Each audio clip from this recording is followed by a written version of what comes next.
107.5 FM, the air of success. We are in the 5 o'clock hour, and if it's 5 o'clock, it's hard copy.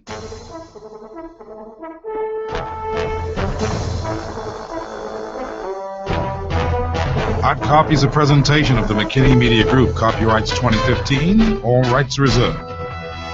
The views, statements, and opinions of guests expressed on this show does not necessarily reflect the views of the host, sponsors, or operators of this radio station. No part of this program may be copied or reproduced in full or in part without the express written consent of the producers. Hard copy. This is Hard Copy on the McKinney Broadcasting Radio Network. And Hard Copy, my friends, as you know, seek to lay out the facts in simple fashion for the inclusion of all Bahamians and Bahamians at heart. The focus every day to move forthright in our manner to build a progressive and developing country. Our desire is for a Bahamas with a competent, skillful, and productive workforce. We, the people, want a country that can feed and sustain itself. We want a country with a brilliant, visionary action plan that's ready to embrace a future of hope and prosperity. We encourage like-minded Bahamians, just like you, to participate with intelligent and honest contributions. After all, my friends, we have a country to build. We've got jobs and industry to create, a people to inspire and empower, and generations of born and unborn Bahamians, we the people, must protect and plan for. And if not you, then who? If not now, then when? Today on Hard Copy, just how serious is the government on this crime and policing? Well, Christie spoke out last Thursday, and it appears that he's annoyed that things aren't moving as fast as they should. The choices we make can make us, like who we turn to for investment and retirement advice. Choosing CFAL means having a trusted advisor on your side, helping you build wealth and meet your financial goals. We manage pension assets for businesses and offer individual plans to help you design a secure retirement. We can provide brokerage services and comprehensive research support for clients needing a little more investment guidance. CFAL can help you build a portfolio you can be proud of. Visit us at cfal.com. CFAL sees your future. You like to travel? Come, join me this Thursday from 11 to 1 p.m. at Sullivan Super Center Old Trail. It's a live remote broadcast on Peace FM, and you can win over $30,000 in trips and vacations just by shopping Cartwright, Fresh Market, and Sullivan Super Center Old Trail, where I will be. This Thursday, 11 a.m. to 1 p.m. live. Stop by. I know you can win. The best insurance in town is Advantage Insurance on Collins Avenue. They are simply the best because they provide easy, affordable insurance rates for home, car, business, or whatever is valuable or important to you. Advantage Insurance and Brokers, 61 Collins Avenue, is the fastest, most progressive insurance company in the Bahamas because they really take care of you by making insurance totally affordable. Call them now at 356-0285 or 6, or email them at info@advantagebahamas.com.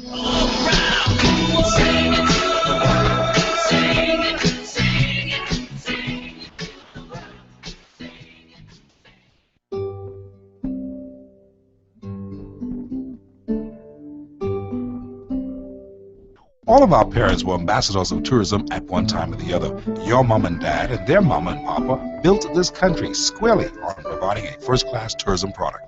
They smiled, they entertained, they shared their culture with the guests who came from far and wide, and they made tourism the #1 industry of our country. They did something more. They left us, the new generation of Bahamians, in charge of the goose that lays the golden egg, tourism. We can't fail them or our country. We must keep tradition alive by doing the little things that mean a lot. A welcoming smile, a friendly wave, and a clean surrounding. After all, this is the beautiful Bahamas, an island nation of beautiful people who continue to make it happen. And that's why it's better in the Bahamas.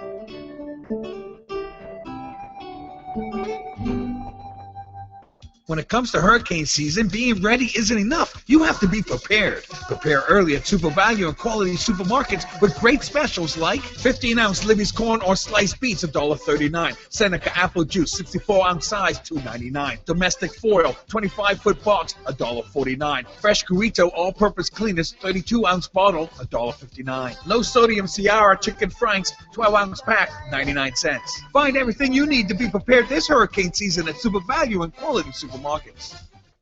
At Henry F. Store Electric Company, we supply all your electrical needs for any size project, from residential housing to luxury hotels. We can help you achieve just the right look, from doorbells to chandeliers, table lamps to ceiling fans, wire, conduit, panels, dimmers, switches, plugs, and even tools. And don't forget light bulbs. We have those hard-to-find, energy-saving fluorescent bulbs and more. Henry F. Store Electric, number 135 Matthew Street. Over 50 years of reliability, service, and low prices. We also ship to the Family Islands. Entrepreneurs, are you missing out on sales because you don't accept credit card payments? Then BLB has the solution for you. Introducing BLB Mobile Express, the most affordable mobile card processing package for self-employed persons. With BLB Mobile Express, you can accept credit card payments almost anywhere on your smartphone or tablet, so you never have to miss a sale. Get paid on the spot with BLB Mobile Express. Visit any BLB branch or call us at 397-3000. BLB, your bank of solutions. Why shouldn't we get the answer? The BMA people have to take an analytical approach to what is going on. Well, you can see something else soon if you don't ask the question. Continue to be that voice for the BMA people. It's very informative and enlightening.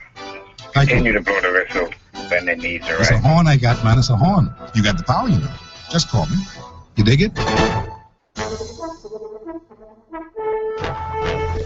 It is Monday, the 8th day in the month of June, 2015, as you battle the congested city streets and drive home traffic. Bumper-to-bumper traffic on most of the highways. We have a mix of sun and cloud. 84 degrees right here in the nation's capital. 82 in Freeport, Grand Bahama, and 82 in Marsh Harbor, Africa.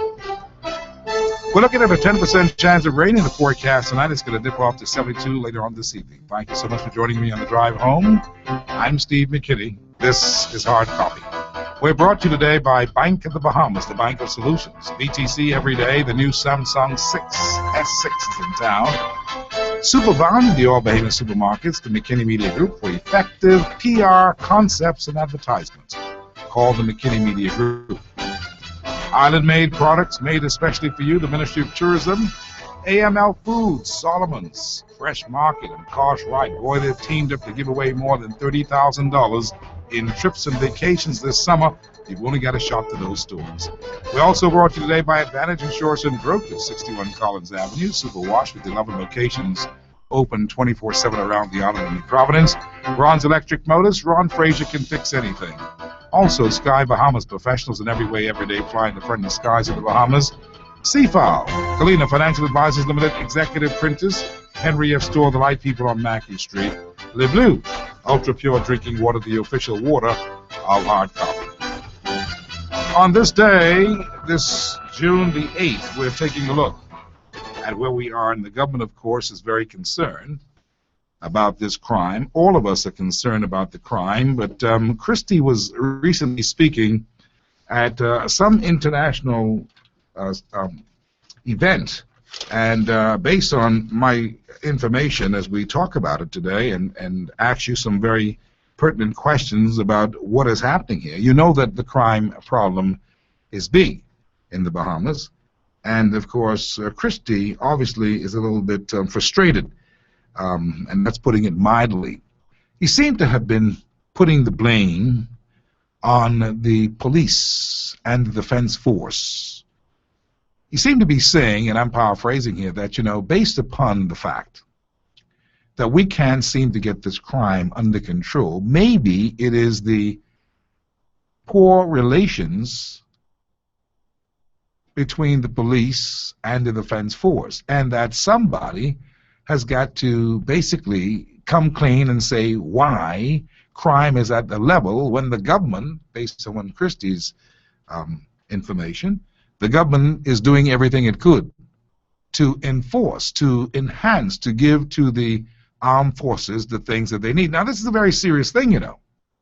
We have to stop and pause for this, because it cannot be that we hear the leader of the country making mention of something like this, and we the people don't involve ourselves, simply because what he is saying really in essence is that the government has done everything that it could, but some fault, some inadequacy, some incapability is happening within the police force. Something there, that they are the ones. Basically, it seems that Christie is saying that because of all of these things that he expects to have happen, it's not working fast enough, and it's perhaps in some cases not working at all. So he calls it divisions. He says there are divisions hampering this idea of creating a safer Bahamas. Talks about divisions. He talks about the police not doing as best they could, and the defense force. You would remember some time ago Dr. Bernard Nonage had talked about, he's in charge of the security of this country. Dr. Nonage had talked about trying to amalgamate, in some cases, the police and defense force on certain missions on the streets to restore law and order in some parts of our country, because things have been getting out of hand. And we all know that. We see it. We all want something to happen to kill off this crime, to just get rid of this crime. It may be small steps that we have to take, but if the leader of the country seems to be feeling that the failure is from the internal organizations of the armed forces, in particular the police and the defense force, this is not a good thing. He says he is not pleased. Christie was making a presentation just recently to the Caribbean unit, Caribbean and United States high-level citizen security dialogue. That's where they were gathered to talk about it. And so the police were there, and other armed forces from other countries were in this meeting when Christie said what he said, which was perhaps a little bit embarrassing to Commissioner Greenslade and others who are in our armed forces, because it seems as if, you know, they were told point blank in front of everybody, you know, look, you guys are doing a lousy job. And I think that's what Christie is basically trying to say without saying it like that. He just showed his displeasure. Now, I want to ask you to behave in public. One big question here, and that is a simple question. Is the Prime Minister telling us that we are failing in crime not because of any government intervention, but because our armed forces, our police, are not up to par? Is he telling us that? Do you think he's saying that to us? And if he's saying that to us, what does that mean? Does it mean then that he's prepared as Commander-in-Chief, Chief Executive, to do something urgent about it? Because, you know, last week we were on the show and I talked about a lot of people don't like this idea about bringing in foreign policemen. Remember, I mentioned that last week on the show. But maybe we are at the point, and my calculations were that maybe we are at the point to bring in policemen from another jurisdiction to help us at this time in a big way to combat crime, because of one major thing. We all know each other and we are all family, meaning the police with the criminals, that's my brother, daughter, that's my daddy's son, and so a lot of things may not be happening in bringing the corrective steps, in bringing people to justice. Now, that may sound far-fetched to some people, but let's think of it for a minute. You're a big police officer, you're going to lock up your brother. You're going to lock up your sister. In this small town of just over 300,000 people, we know each other. We're all family. And that in itself may be leading to this problem that Christie is trying to allude to, I sense, that we are not doing as much as we can in the police force. And to some degree, Christie may be right. And it may not be for lack of knowing what to do. It may be of lack of, man, I can't lock him up. That's my family. And so we're not detecting some things, I believe, in areas of armed robbery, rape, murder, even housebreaking and stealing. I was telling the panel of the last word last night that crime has gotten so high that in some cases now this whole thing about armed robberies and even housebreaking and stealing and receiving stolen goods is off the scale. It's happening with great regularity that we can't keep track. There's an abundance of cases, and it's been this way for years, but it's gotten worse, according to my sources. And so when Christie talked about this, Christie himself may have been feeling a little embarrassing having these officials here over on Paradise Island, Atlantis, because they are exposed when they come to the Bahamas to seeing what is happening on the local television, reading the newspapers, and looking at some statistics that is just staggering. 10 murders per month in the Bahamas, up to 56 right now, as where we are, somewhere around there. 10 murders a month. And growing, and could double and reached about in the next 6 months, but 123, 125, somewhere around there, 128, I believe my numbers show, based upon what is happening here. And you see, the investigations and the bringing to a closure the investigations by making an arrest for murder is fine, the detection. That's fine. The convictions is something else. And the bail is something else. These people who are being arrested for such serious crimes are getting bail left, right, and center. They're getting bail. And they're bailed because of backlogs, despite what Allison Maynard Gibson is trying to do with her Swift Justice program through the AG's office and the amount of courts that they're coming up with and all of those kinds of things, and new justice on the bench. We have a long ways to go. And despite all of the best efforts there, you've got a number of people walking around on bail, which is very dangerous to society. And some of them are on bail for multiple things. So I don't know if Mr. Christie was embarrassed when he talked about this and talked about this idea that we are failing in the crime fight as a country. And so maybe he was, I suppose, embarrassed and spoke in a way that he wanted to show his strength, that he is serious as leader, that we need to clean up this problem, and that they've thrown everything behind the police force and the defense force and everybody else to clean up this problem, but still it persists. Now, is that a bum rap the Prime Minister's put on the police? After all, the police are all we have for the interior of keeping law and order and serving the Bahamian public. We need to big up the police as much as we can, though in many cases there are some questionable things. But we have to support our local police. And I'm saying today that based upon what the Prime Minister had said, in a way of, he's concerned and, this is all madness what is happening, and he has to be, like, I think he said, subjected to walking on eggshells when he wants this madness on our streets to stop, and he doesn't want to offend anybody, and he's kind of like, in a straitjacket tired of this kind of stuff. He needs something to happen, but all of us need something to happen. Wouldn't you agree? But if it's not happening, we have to dissect and analyze why it is not happening. Could there be members of parliament or, as we call, ministers in some areas who are looking out for their constituents? We just had a case where Mr. Gray looked out for a constituent, meaning well, not meaning any harm. I'm sure he didn't, because I know Gray, and I don't think Gray meant any harm. But the fact is, looking out for a constituent, even at the level where, now that was at a funny level where he did that. That was already at the court level. But in most cases, people will call their member of parliament, as the lady did, when something happens and the kid is locked up or what. We've got to be realistic, is what I'm saying. How much of this is the fault of even the politician, even that member of parliament who goes to the assistance of people who are incarcerated and they need bail, and they're looking at, man, I got to do this for Mary because and that's a fictitious name. I don't mean any Mary in particular, because she's one of my big generals.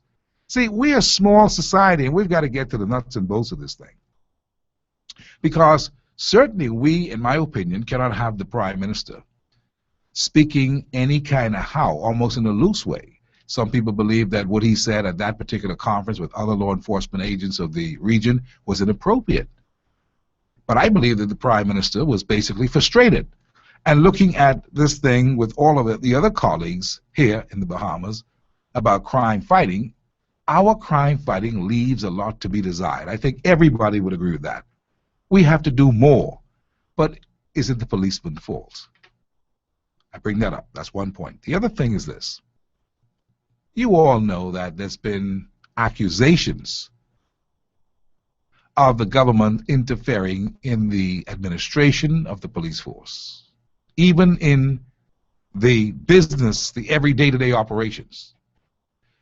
It's never been proven, but it's the wide accepted belief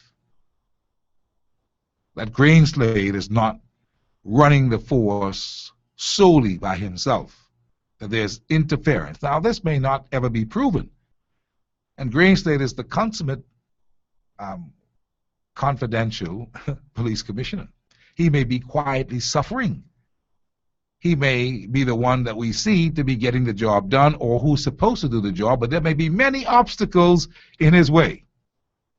And I can tell you, the record would show down through the years that politicians, in fact, have a lot to do with what happens in the police force, not only from a promotional point of view when they're promoting people, but even from an administrative point of view, who should go where, which police should be on what island, who should be detailed to whom. That's a job of the commissioner. And the distribution of those men is the job of the commissioner of police or his divisional heads. New Providence District, Family, that kind of stuff. Does Greenslade have full control of his police force? See, never mind the defense force. It's just an idea that B.J. Nottage had, security minister, to try to bring some of them to help out on the ground if they could. But, you know, the law, the policies between the two don't really mesh to allow for that to happen, though it may be some situations where they can work some things together. I want you to hear me because I think this is a very important discussion as we go forward. You see, we can talk about anything in the country, the crime, the corruption, but nothing can happen unless that police force is absolutely firing on all cylinders. Because all kinds of people are getting away with all kinds of things because they know people. And so when Christy brought this up, I wondered to myself if, in fact, Greenslade would have a response.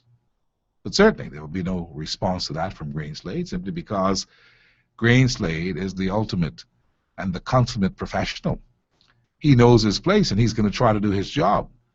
But is he being hampered in it? See, this is something for us to think about, because it is so easy for any politician, including the Prime Minister, to point the blame and say, man, these guys ain't doing their job. We see quick arrests. We see processing even through the Attorney General's office. We see cases before the court. Prosecution in some cases is lacking, but we do see traction from the police. We do see their presence. We do see their cars. We do know that they answer calls. We do know that they have more cars now. What is this thing that Christie is talking about when he says that there's divisions? Is he talking about some of the policemen that he brought back onto the police force since he returned to power, and some of these policemen accused of doing their own thing outside of what the commander is saying? Is he talking about that? Because really this problem that Christie alluded to has to do with the police force. And if they are not steady, and if things are not going well, then of course we will have a big crime battle on our hand, because nobody is going to pay any attention to what Mr. Greenslade is saying if he is being undermined politically or internally on the police force. But Christie made mention of it. I just thought that since we just spoke about this last week going into the weekend, this is Thursday we spoke about this, that something has got to give when we look at the amount of murders, the look at the amount of housebreaking, the amount of armed robberies, the amount of daylight crimes being committed in broad daylight. This is something for us to consider as a country. What's going on here? And then the leader is saying, boy, this thing has some internal problems. And he said it in front of others, their counterparts from other parts of the jurisdiction. Does that engender camaraderie? Does it bring about unison? Does it bring about good synergy for that to have happened?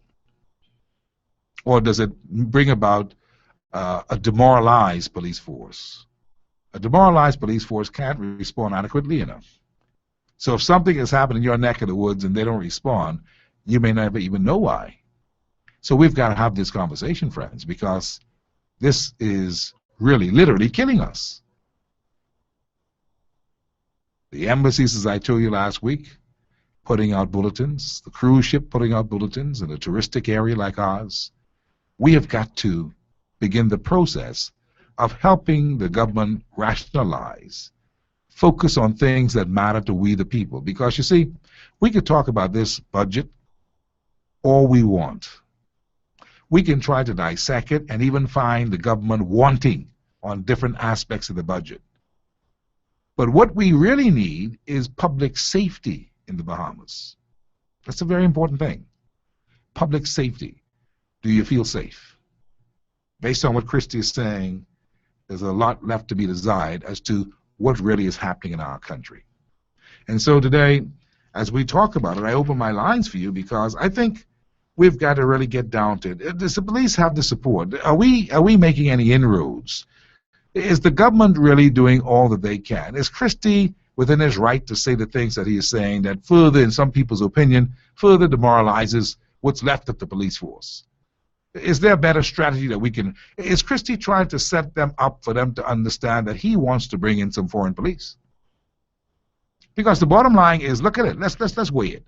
If they are not up to scratch, up to par, doing their job, the police, if there's division, if they can't get the lead out and get it done, and he is saying, look, he's got to do what he has to do, and he don't really mind the feedback, then it means that he may have up his sleeve a suggestion that was made on this show Thursday past, and in times past, that maybe the time has come for us to look at some other imported policemen on contract to help us in this fight against crime. Why? My rationale, because they don't know anyone like that. And it doesn't matter if my son or your son do something wrong, they ain't checking for us, they locking him up to restore law and order, because we need the restoration of law and order. Because we know everybody, we pass the buck. It breeds corruption. It breeds contempt.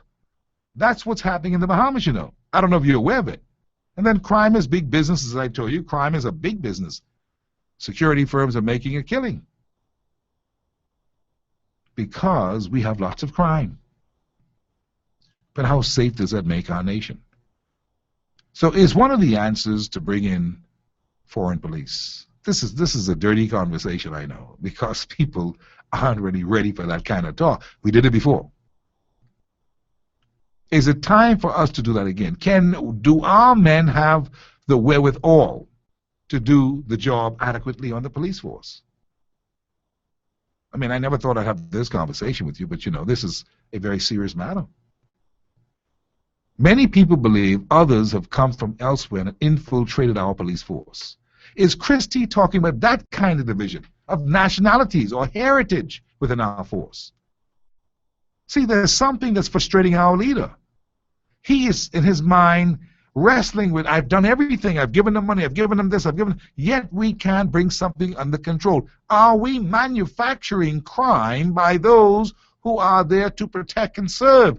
And are they loyal? Is every man loyal to the cause of the Bahamian plight with national security?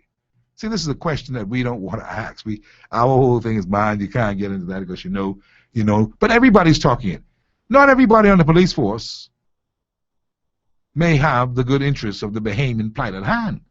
Some people, whether we like it or not, are more loyal to their heritage than they are to the national security of our country. Are you hearing me today? We got a call from a lady when we talked about Flag Day that told me point blank she could care less what I think or what anybody else think about raising two flags in the country. She has a heritage, and she subscribed to that more than her being a Bahamian. It was the craziest thing I ever heard. But you heard it too, right on the show. And you know what? She has a right to feel how she feels. That's just the crazy thing. This democracy, she can express herself. She has a right. But let's take that to another level. Let's take that to a level where there are others among us who feel as if they could care less. They're not convicted in their heart that we have a country to build. They're not a part of the mainstream country, though they are a law enforcement agent. Are they catering to the Bahamian public from a protect and serve point of view, or are they there to assist others who want to become legitimate in our country? I know you don't want me to talk this. I know you don't like this, the tone of this, but it is the reality of things. What do we do if that's what we have? Is that what the Prime Minister alluding to? Without saying it, he's talking about eggshells. I mean, certainly that would be something to walk on eggshells about, being a politician and wanting to be returned to Parliament and not wanting to offend anybody of a different heritage, but a new nationality. You can understand the eggshell concept. Certainly the Prime Minister cannot be afraid of Mr. Greenslade or anybody else in the rank of the Royal Bahamas Police Force, but he could be afraid of offending people who may be of whatever nationality serving as a Bahamian on our force, but are still entrenched in a cultural identity with something else. Now, I know there's some, don't go there. This is the reality. Only foolish people would want to ignore the realities of things until something terrible happens, or we see it in broad daylight, painted on the wall for us to see plainly. Something Christie is alluding to that he's not really saying right up front, but it's enough for us to take a look at and say, what is Christie's problem? What is Christie's problem? Nobody's concerned about, I mean, everybody's concerned about crime. Dr. Knowledge has been speaking in strong terms, we believe, as he should be. So what is Christie saying? That's the thing that you need to look at. And he talked about even these Defense Force people. Those are the ones who have what? Heap of what? The waterways. What are we having coming in, according to Fred Mitchell? Lots of illegals being smuggled from all around the world into the Bahamas, not just from down south. We got big business going on here. The Americans are putting pressure on the government of the Bahamas to do something about it. We're sitting in their back door. More importantly, we have to be more concerned about it because we don't know who we have in our midst. Then there's the concern of ISIS and other terrorist groups and organizations trying to plant their seed and plan their position in our beautiful 700 island and keys, sitting lazily in the sun, which is for the most part unprotected. We wouldn't know who if they came in on an airplane and landed. We've got serious problems. And that's why we have to use our time on these hard copy shows to talk about from a position of what are we going to do. What does Christie mean? Can he say a little bit more clear for us? And not just be mischievous that he said this and we want to kind of like, you know, drum up some... No. From a point of view, if the leader is saying something, something is there. He's concerned about something.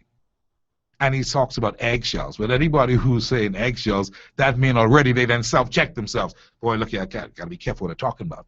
I don't want to offend anybody. But does that go well for the nation? And is that why we can't bring closure to a lot of these things that we see? And is that why we have corruption growing from different levels every day? Because the leaders and the leadership has to be walking on eggshells, else they may offend somebody. 325-0235 or 6, something for you to think about today on hard copy as we talk. 325-0242 325-0252 or 53. Let's talk about these things because these are important. You see, until that budget debate really rules out in a way that we can hear what these people are saying succinctly, that we hear where they're putting monies, that we hear what's allocated for what is needed. We're wasting time. We have something urgent right here. We have a prime minister who's not so sure, and he doesn't want to be walking on eggshells about some things that really are going on, and we don't know specifically what they are, except that it is not helping with the fight against crime, and it seems to be pointing to the police. I think that's very serious, if you think about it. Are we safe? Then I don't want to be the one to bring up the fact that people got into the Deputy Prime Minister's home, into his bedroom. I don't want to bring up that fact that Christie himself talked about him being threatened in such a way that he needed the whole list of bodyguards. You see, we miss things because we want to just dismiss and say, oh, Christie just like plenty bodyguard. That's how we dismiss things. But what kind of country are we living in? What's going on here? Is Christie pleased with the police detail? Is he pleased with the detection of crime in our country? This gives us pause to stop and really evaluate the national security situation in a very serious way. See, we could be mischievous about this and say, well, Christie just trying to blame the police. He ain't want to take the blame, but they ain't doing nothing for this.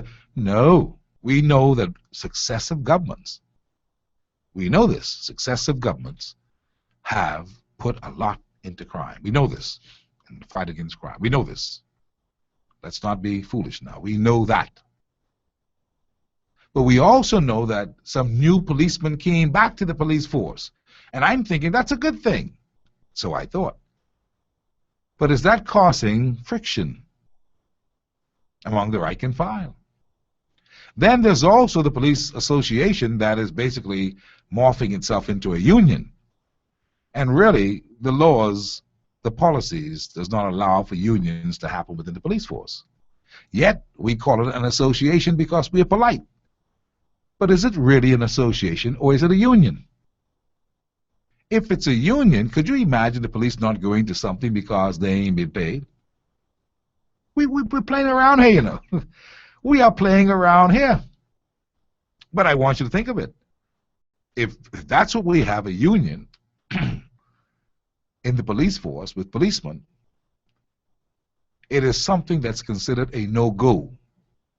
Many police associations are established around the world. I can tell you that. Many of them do a good job, help with benevolent fund, that kind of thing, help to raise monies for officers who are on a bad way, that kind of thing. But do they operate like a union? And what does it mean if they do in the small Bahamas? I didn't tell you we know everybody. Everybody know everybody. So if something happens, will they come? Is that what Christie talking about when he said this division?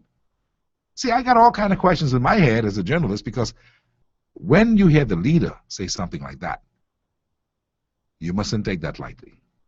Because if it was a small deal, he perhaps would have just stopped with it and turned it and called it a day. He gave he gave legs to this perception that there's great division within the rank and file and that we can detect crime because of it.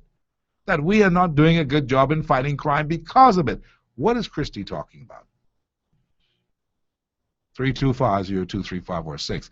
And does it make sense to you?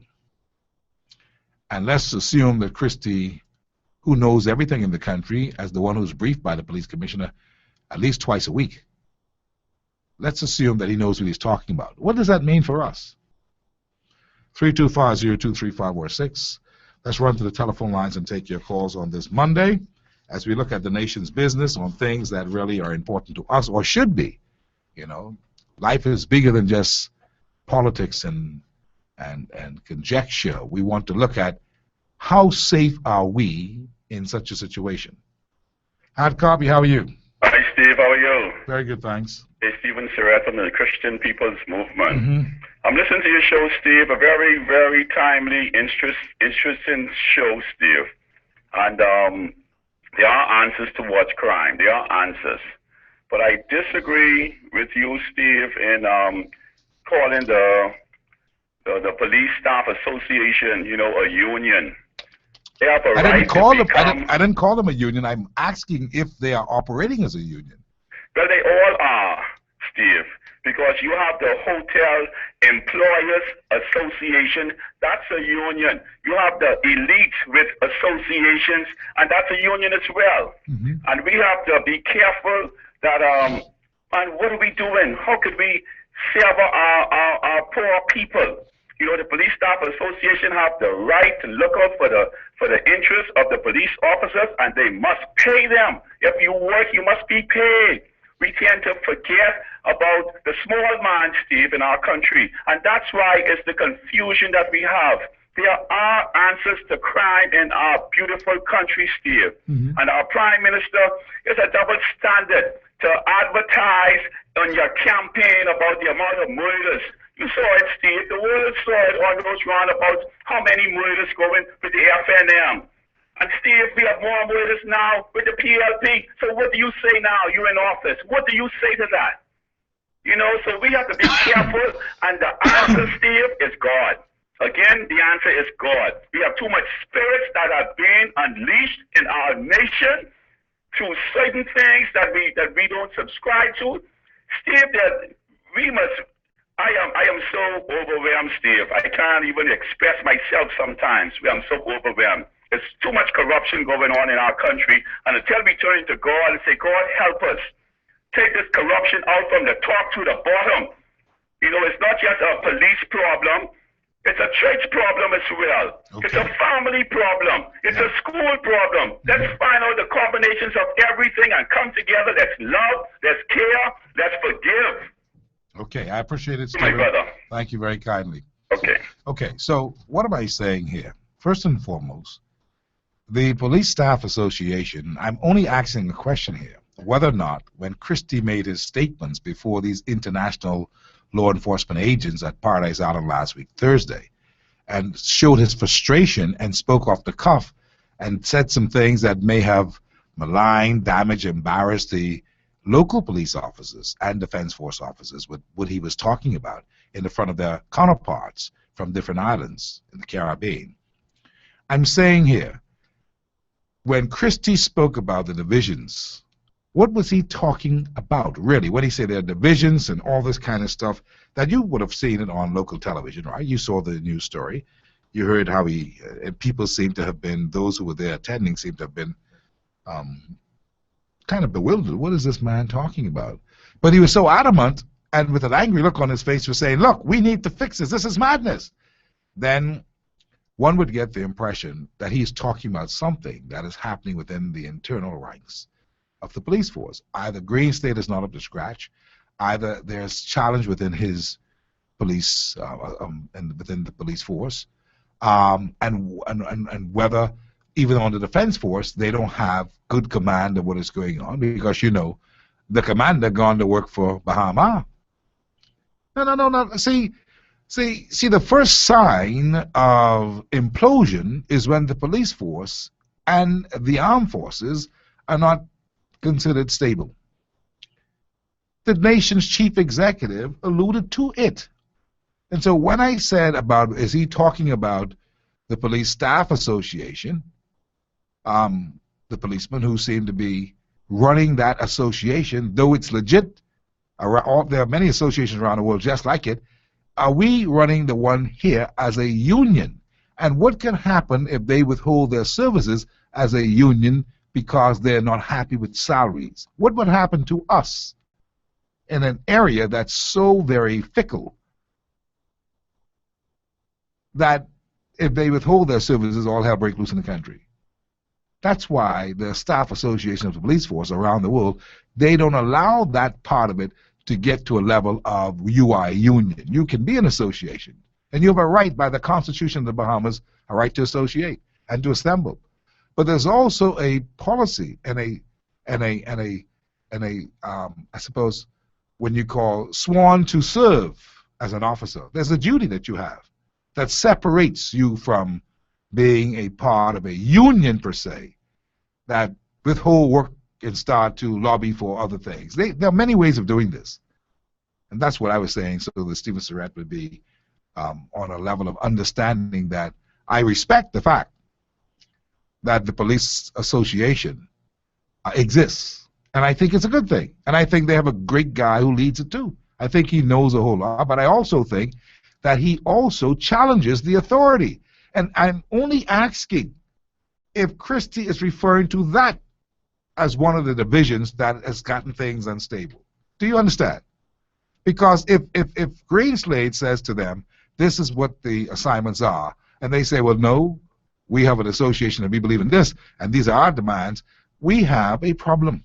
I also asked, is Christie talking about the new policemen who he brought back to the police force, who were old police officers that came back, and I thought when they came back it was a good thing so they can help us get rid of this crime. It's not going well.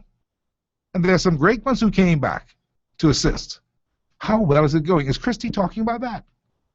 You see, these are questions that we should be concerned about. Because if the leader is expressing that there is no synergy, there are some problems as to why we still have this crime thing, and it's madness, we got to be concerned about that, friends. And what I'm doing is asking the questions, what are these things that are troubling Christie as the leader of the country? See, and I believe that Christie speaks from a fundamental point, that he is always briefed by the police. He's briefed by the police, at least twice a week. It used to be 3 times for the leader. I don't know how they do it now. But he's always brought up to date as to what's going on.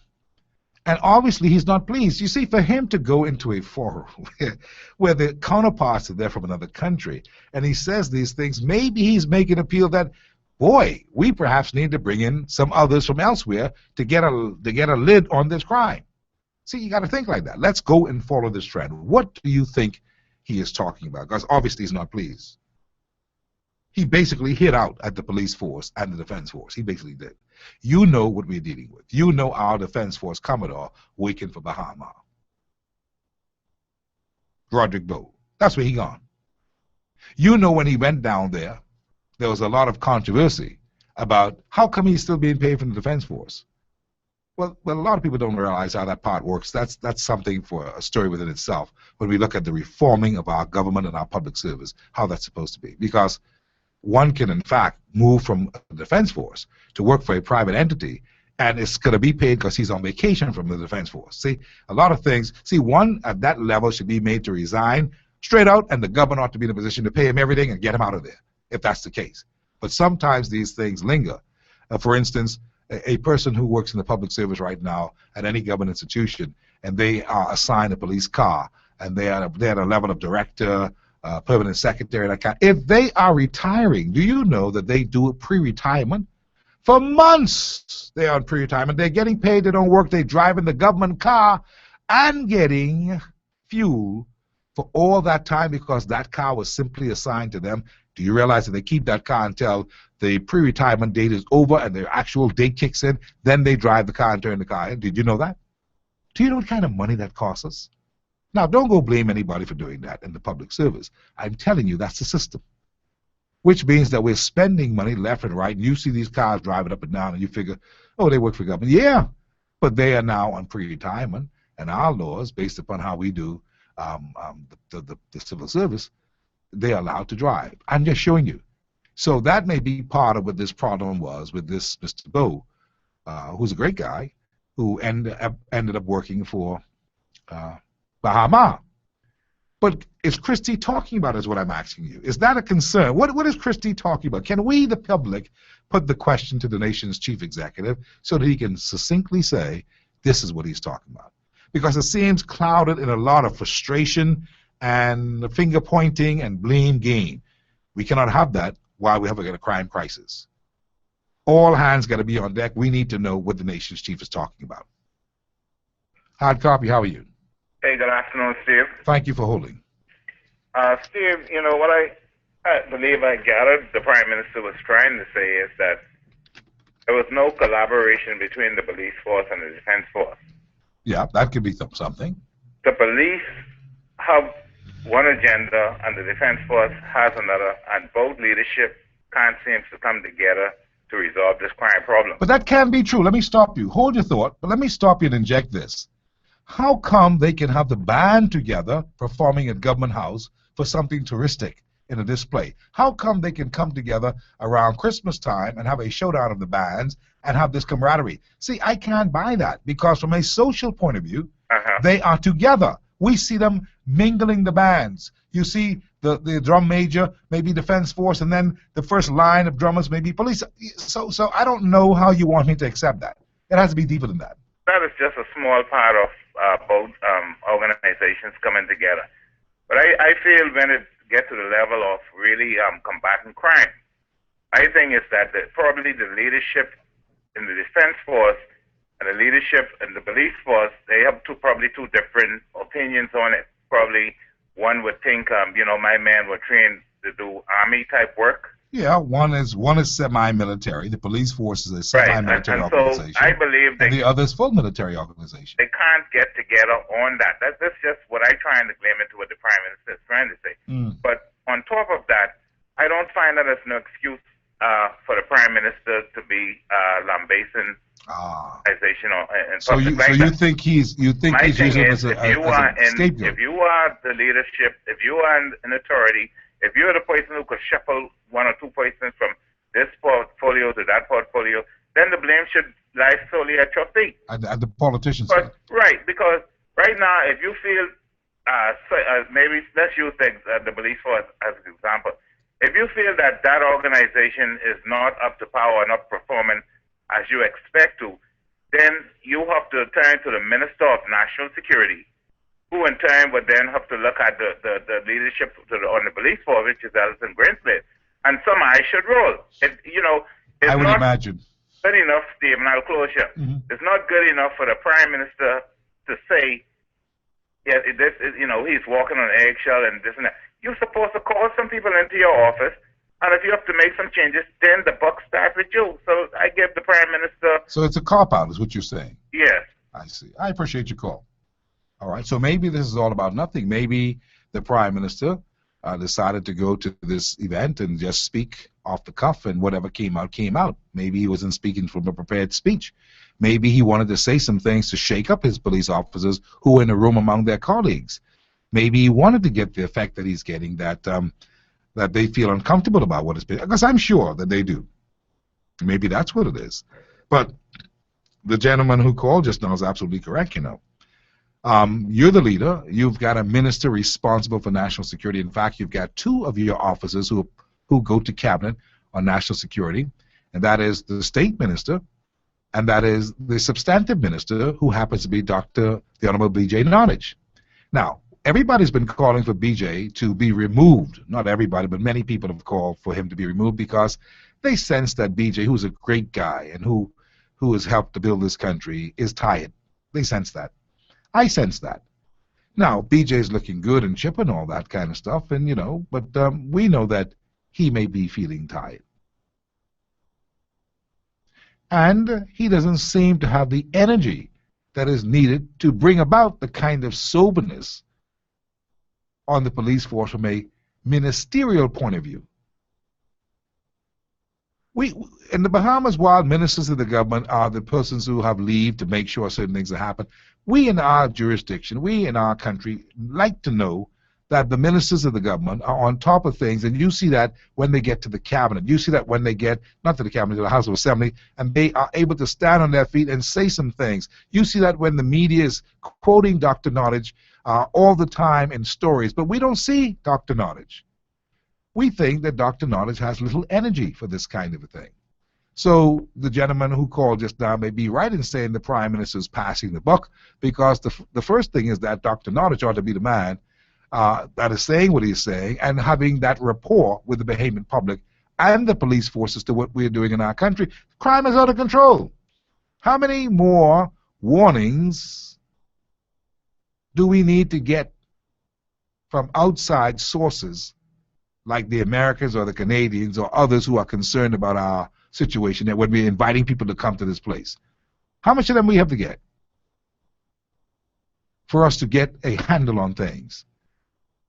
But that's beside the point now. If Christie is deliberately not looking in Dr. Nottage's corner, we said last week Thursday, the same time that Christie went and made this speech later that evening, we said on Thursday, look, if B.J. Nottage is not up to the task, please move him and shuffle and let him go someplace else that may be more conducive for what he is up to with his energy level, and put somebody there who's going to be vigorous and who's going to get out there and do some things and show leadership at a level and bring about an amalgamation of the armed forces in a way that we can say, now we cook it. Because the Bahamian people aren't fooled. They know that they're on their own.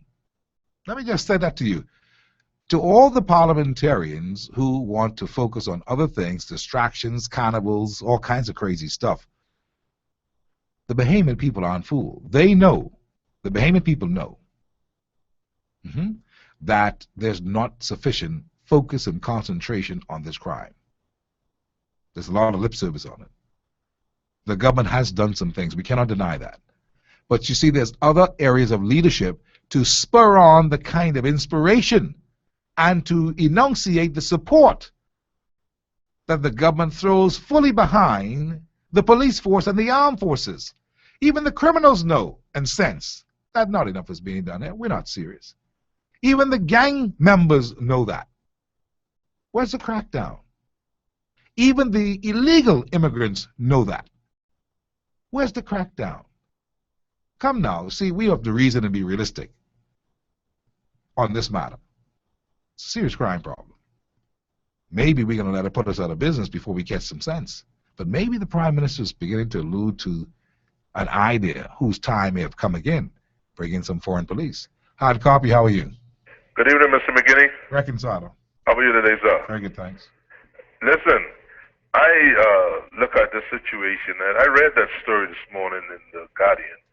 And Mr. McKinney, as a former police officer and a fireman myself, I can tell you there are certain things that, you know, the various sectors of the armed forces, you know, they go along with, and some that they does not go along with. Now, that's not the main thrust of my argument. I want to come back to the leadership of the Prime Minister in my conclusion. Before I get there, Mr. McKinney, the Defense Force and the police force, there was this talk about the crime-fighting strategy for the past couple years, that the defense and the police force come together, go in certain areas, the hotspot areas, and deal with this crime situation.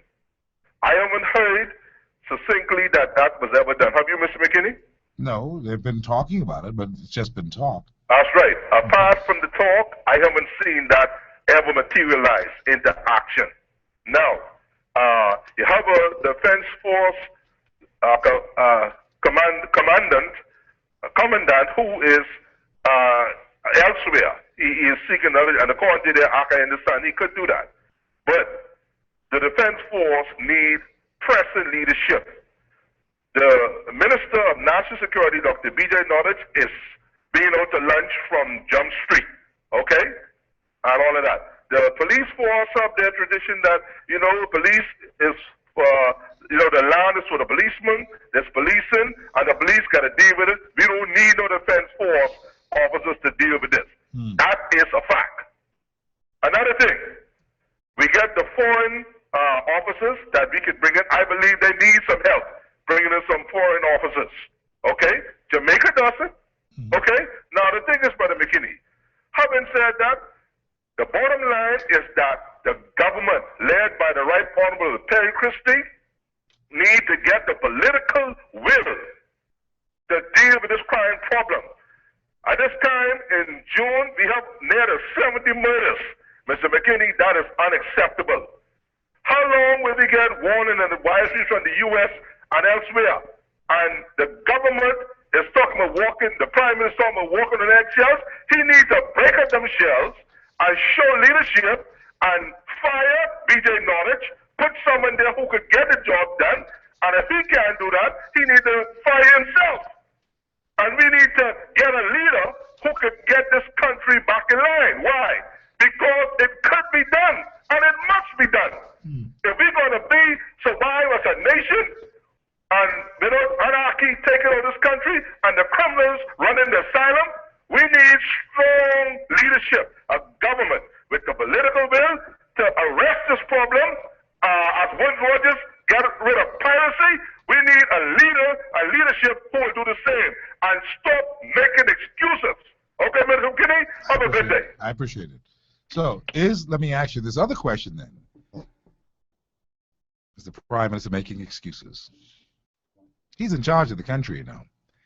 He is fully aware. I want you to hear me, friends. The Prime Minister is fully aware of what the crime problems are. He knows more about it than you and I because he's briefed with regularity every week about it. If you hear him go to a forum and decide that he is going to speak out the way he did, you've got to appreciate what I'm saying to you as one who worked within the service. You've got to appreciate what I'm saying. For him to have done that, and I don't know the Prime Minister Christie to drink. I don't know him to drink. I don't know him to just shout things out. For him to go and do it and say what he has said, this is bigger than what you're hearing. That's what I'm trying to get at today.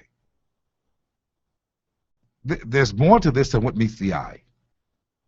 You just don't do that unless the Prime Minister would have taken leave of his senses momentarily on this particular matter. But I believe he's frustrated. Frustrated in that his administration, we all know the story, talked about how they were going to bring crime under control. I believe he's trying to also intimate that there are people who are working against the administration and trying to bring crime under control, and thus that may be the reason why Christie would have sent some policemen back there to shore up this idea of bringing crime under control. Every time they talk about crime, people remind them of the big placards and posters and signage that they had at the roundabouts. That was a foolish idea. Even the Prime Minister feels bad about that. He admitted it on my show, that it was a foolish idea. That as he thinks about it in hindsight, that would have been something that he would not have done. But they did it. And they're held by that into account. And then on top of all of that, the crime rates continues to escalate. You realize that up to last week, before the holiday came upon us, we were talking about this, 64 murders up to June 3rd, which was like 10.6 murders per month. You know, and this is a 6-month period. And if you go for another 6 months and you go by 2, that's 128. We're on our way to a record. That's just the murders. That is not the house breaking and stealing, the armed robberies, the rape, the molestation, all those kinds of other crazy stuff. That is not the kind of attacks against tourists and visitors to our country. That's why we've got to be concerned. Now, I believe we said that on Thursday past. I don't know if Christie was listening to the show and went to dealt with these guys and then let them know that, you know, something's got to be done. But his process has to be a level process as to what should be done based upon what he is saying. One would get the viewpoint that he doesn't meet with the leadership of the defense force or the leadership of the police force. Because based upon newspaper reports and the reportage of this event, they all seem to have been shocked that he carried on this way in front of their counterparts. And so, being a great politician as Christie is, it may be that he is indicating that he is going to do something else. And I put on the table, do you think that the government has the willpower, the courage to bring in foreign police in our country? Because, you know, Greenstate was very much against that. And I'm going to let you hear from him in a minute. Hard copy, how are you? Good evening, Mr. McKinney. How are you, sir? Very good, thank you very much. Mr. McKinney, in terms of you're looking at the police force and its analysis, I want to bring a different perspective. Please, go right ahead. And this is from a former insider and one who has made it his business to stay in that position. Mm-hmm. Right now, within the police force, we technically have 2 commissioners of police. Well, okay. Mm-hmm. Mr. Greenslade is one, and Prime Minister Perry Christie is the other. Mm. Okay? And within the police force itself, we have 4 factions or 4 police forces per se. Stop it. I'm telling you, you have the PLP faction, F&M faction, the homosexual faction. Oh my goodness. The nationalist faction. Ah. Okay? And each one of those factions are represented by various assistant commissioners, etc., etc. Now, if you look at who those assistant commissioners are, those same assistant commissioners, they all come from one place, the old CID. Okay? Mm-hmm. All of them. And what they have, in essence, done is the Prime Minister has brought back into the police force a cancer, corrupt cancer, that was removed by former Prime Minister Hubert Ingraham. Even though I don't agree with the man politics, that was a good thing that he did when he sent a lot of them out to pasture, because a lot of them, it was well known within the organization that a lot of them had their hands quite dirty. And they bring these same individuals back into the organization, and they are not concerned for listening to the present Commissioner of Police. Wow. Take their orders from whoever their godmother may be, whether it's PLP, FNM, gay, or nationalist. And that is what is causing the problem.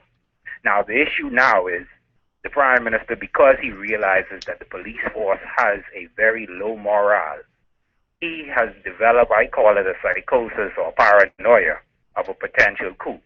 And if you look at coups within any country, all coups start within the military arm. Yes, sir. Yes, sir. And most of these individuals are complaining now that they're not getting promoted justly, and the pay is not worth the pressure and the work that is being put upon them. So how do you solve this, Mr. McKinney?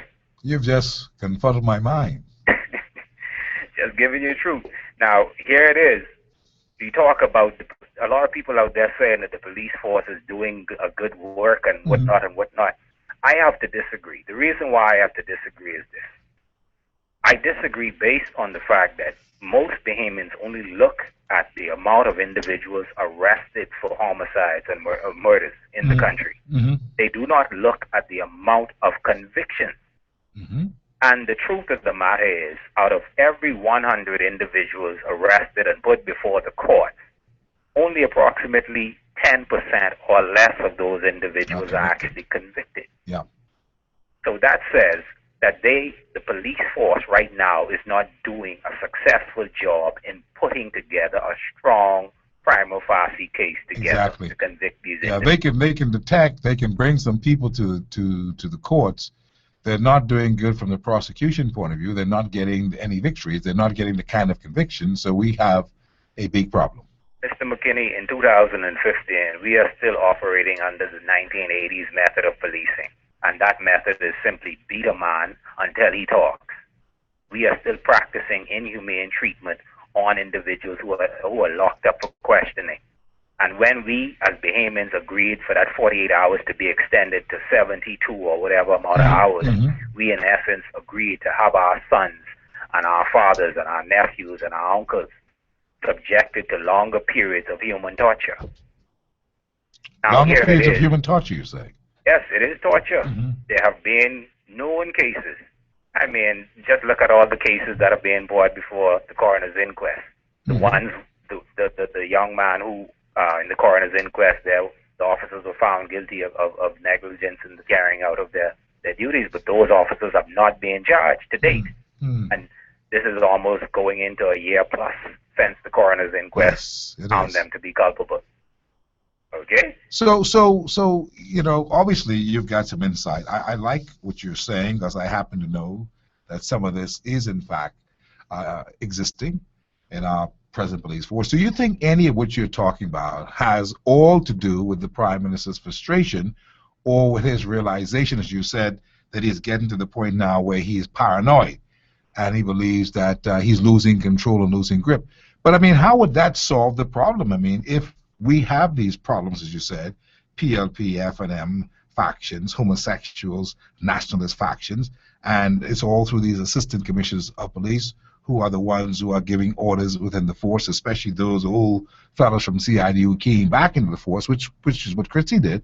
How do you suppose that we can now fix this whole matter to come out of this without having a coup or without having a whole breakdown of law and order in our country? The truth of the matter is all of those individuals need to be forced back into retirement, and the promotions process within the police force and the defense force needs to be more transparent. Because when you have a young constable who has only been in the job for 2 years, and within that 2 years he has gotten 3 promotions all the way up to sergeant, and all he has been doing was pushing papers in records, it says something is wrong with the system. No. Okay? So all of this what the PM is talking about, you really think that that's a bunch of malarkey, that he doesn't know what to say, considering that all of these things are coexisting at one time, and we can't get a handle on crime. You think he's just talking? Boy, Mr. McKinney, I can put it to you like this, and I can't say everything, but I can give you a call tomorrow definitely to give you everything. But right now, there's a private agenda and there's a nationalist agenda being played out in the landscape in the front of Bahamian persons. I will give you a working example. Within the private agenda, there used to be certain activities that took place amongst the PLP politicians, and those actions were videotaped and recorded. Now, all of a sudden, those videotapes cannot be found, but individuals who are connected to those functions and parties, all of a sudden, are finding themselves pushing up daisies. I can leave it right there. I appreciate your call. Okay, Mr. McGinney. Thank you very much. Sounds very interesting. Very scary. The Prime Minister has been talking about this. And he says, you see all that policemen around you, you were wondering, he said to the House of Assembly, why all these people are here. And he didn't really get into any detail, but what did we deduce from that? Friends, the bottom line is that there's more to this than what meets the eye. And all I'm saying is whoever is responsible for the national security of this country needs to stand up and pay attention and get the matter fixed. We cannot have a loose society where anything goes in our country because of what this gentleman just now says is a private war. It's a things that are happening in a private area that's affecting the national interest of the country. I mean, you know, what are we doing? And I can understand if that's why the PM lashed out, then he must be sending a message to those who are responsible for this instability, this destabilizing of the Royal Bahamas Police Force. But it's all about business, you know, because we have been looking at what Green said them doing, what this one doing, when we have madness, and that's perhaps what, listen to me, I use it the same way as Christie said. Maybe that's why Christie said this is madness. In other words, he can't take it no more. And yet, it's a quiet story as if that ain't mean nothing. Friends, when the nation's leader speaks like that, that means plenty. 325-0235 or 6, 325-0242 or 43, 325-0252 or 53. We're going to run to a break, and when we come back, we put on the table, you know, shifting blame.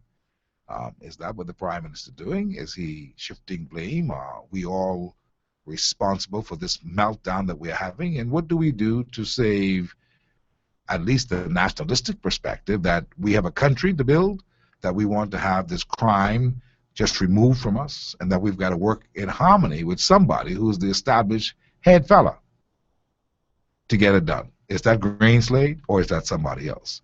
Who runs the Defense Force? Is there synergy? What's going on? What's happening? You know, in most territories that are not stable, the coup that happens normally happens from within the highest military form, which is the army. Just ask the people in Grenada. Remember Maurice Bishop some time ago? Just ask the people in Haiti. These things happen. But that's at a different level. That's not really at the semi-military police force, which we also have in the Bahamas. Friends, we are living in interesting times. And we can complain all we want about this crime. If, as you hear the Prime Minister has alluded to, if you see that we have these serious problems of division, how can we get anything done? We're back in a minute on Hard Copy on this Monday, a sobering reflection today. We've got some clips and sound bites that may help us to understand this whole matter a little bit better. But I ask you your thoughts. After that call just now, I'm not so sure anybody else will want to zero in on this, because that's some serious stuff. But we've asked the right questions. Is it the vision within the force? Is that division the new people coming up through this association? Is that division by the old boys who've come back to the force? Is that division by the rank and file who don't want to hear Greenstead as the leader? Is that the division by the clashing of the two semi and full military outfits of the Defense Force and the police force? Or is that the division by politicians who have created a monster? And now the monster is looking ugly and angrily at them. We're coming back. This is Hard Copy.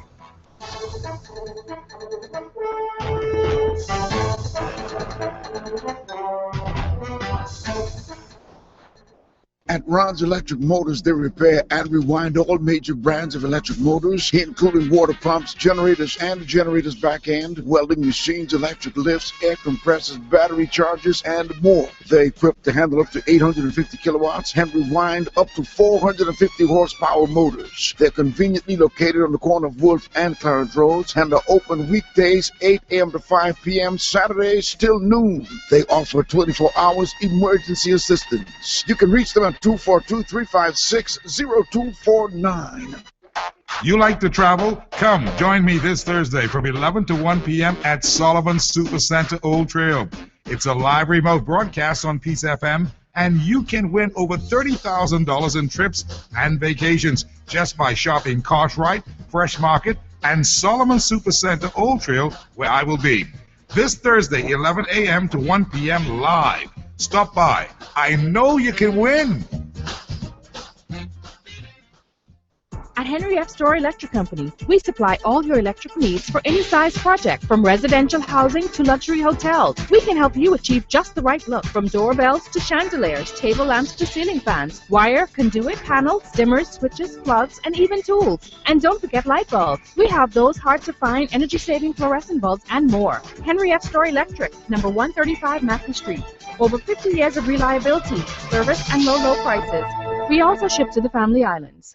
Next is Now with the new Samsung Galaxy 6, now available at BTC. Stunning form meets breathtaking innovation and sophisticated design. The first ever smartphone with self-charging capabilities, so you don't need to plug it in. Get ready to discover the next Galaxy, another first from BTC. Executive Printers. We're professionals. At Executive Printers, we do not participate in trash talk. We concern ourselves with the accuracy and security of your laser check.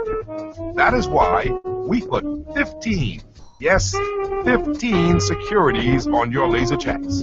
This is not trash. This is fact. It makes fraud almost impossible. Call us today at Executive Printers at 393-5011 or email us at sales@epbahamas.com. That's sales@epbahamas.com. Executive Printers. Laser checks. We do them right.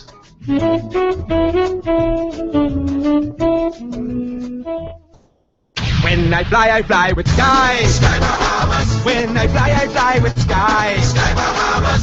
The plane them spanking clean. The pilots them first rate. They fly you out on time. They fly the attendants great. Service is their passion. With you they take the care. Safety is their culture. Yes, they'll get you there. When I fly. Fly with us to Fort Lauderdale or the beautiful Bahama Islands. Book today at 702-2600 or visit our website at skybahamas.net and experience Sky. Le Bleu, premium, ultra-pure drinking water. Ah, this is real refreshing stuff. Made especially for fine restaurants and hotels at the 5-star level. But you can drink it anywhere at any time because it's truly premium, ultra-pure drinking water. We believe that we've developed the ultimate process to produce the purest and best-tasting water in the world.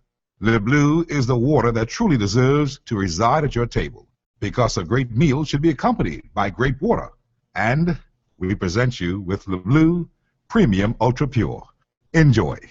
The best insurance in town is Advantage Insurance on Collins Avenue.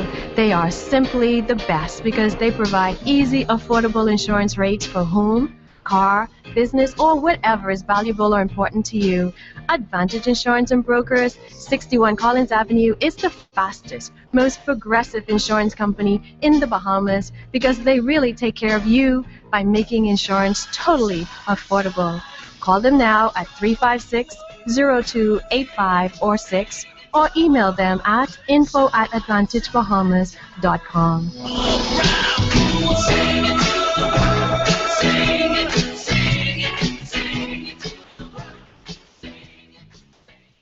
Attention all shoppers. Win over $30,000 in trips this summer when you shop at Solomon's Cartwright and Fresh Market. Win round-trip tickets to New York, Atlanta, Panama, Cuba, Santo Domingo, and anywhere in the Bahamas when you buy any four of these brands in a single purchase. Hellman's, Pedigree, Joy, Coca-Cola, Libby, Sun Supreme, Mahatma, Bluebird, Shaman, Clorox, Vitamilk, Schwab, Flash, and Robin Hood. Buy any four in a single purchase and win $30,000 only at Solomon's Cartwright and Fresh Market, Nassau and Freeport. Entrepreneurs, are you missing out on sales because you don't accept credit card payments? Then BLB has the solution for you. Introducing BLB Mobile Express, the most affordable mobile card processing package for self-employed persons. With BLB Mobile Express, you can accept credit card payments almost anywhere on your smartphone or tablet, so you never have to miss a sale. Get paid on the spot with BLB Mobile Express. Visit any BLB branch or call us at 397-3000. BLB, your bank of solutions. Oh, I love my island.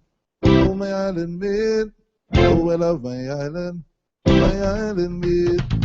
Oh, I love my island. Island Made, locally produced products here in the Bahamas and available for purchase. For more information about our products, give us a call at 362-1102 or 362-1113. Island Made brands located in the Bacardi plants, encouraging you to buy Bahamian and support local entrepreneurship. My island made. We got in the club, that's my island made. Well, what in the world you got in these suitcases you told in the superwash? Rachel come home with this cat. It's a pretty cat now.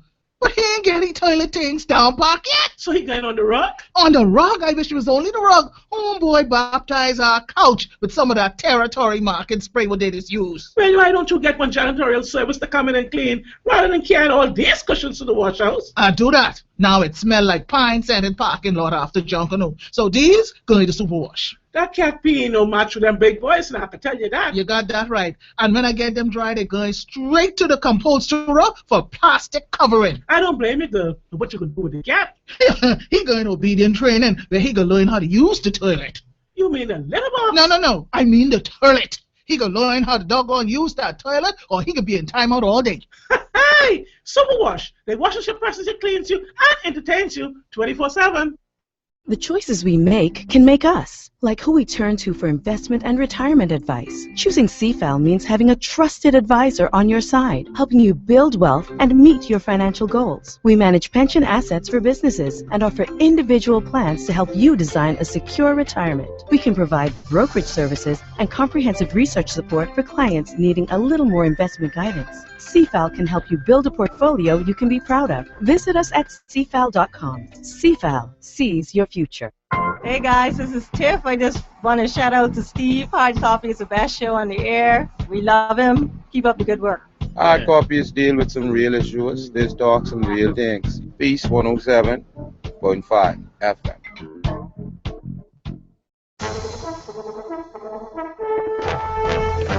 Welcome back to Hard Copy. You can call me at 325-0235. You can call me today as well at 325-0242 or 43. And you can call me at 325-0252 or 53. Our country is in a precarious position right now when it comes to this fight of crime. If I'm hearing and reading into what the Prime Minister is saying, that's why I asked you a series of questions today. What is the Prime Minister talking about when he makes mention at a crime, I call it a crime symposium among the crime fighters from around the Caribbean over at Atlanta on last Thursday?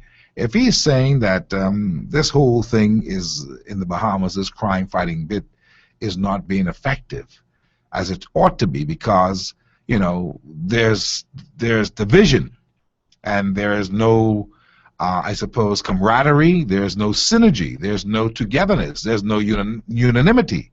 There's no unity between the defense force and the police force, and it's causing some disturbance, at least disturbance in the mind of Christie, because he doesn't see how we're going to get around fixing the crime problem if these guys are not working together.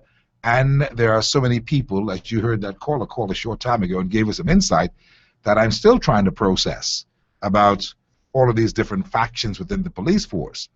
PLP, FNM, people who are, beholden to those political organizations, tribalism, if you will, the nationalists who are there doing a good job trying to make it happen from a perspective of all Bahamians are equal and we have a country to protect and a country to serve. And then there's the homosexuals, he say. That's his harsh thing.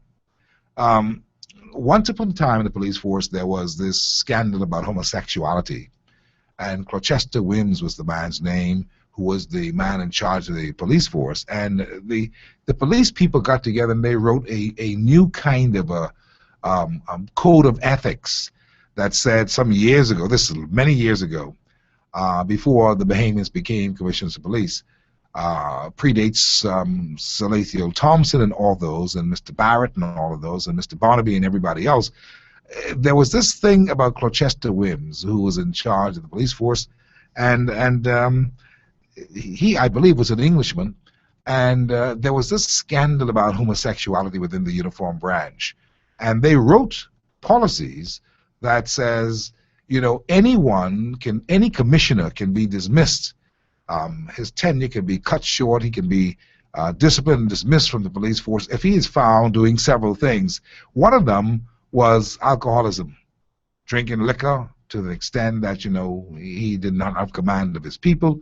The other was homosexuality.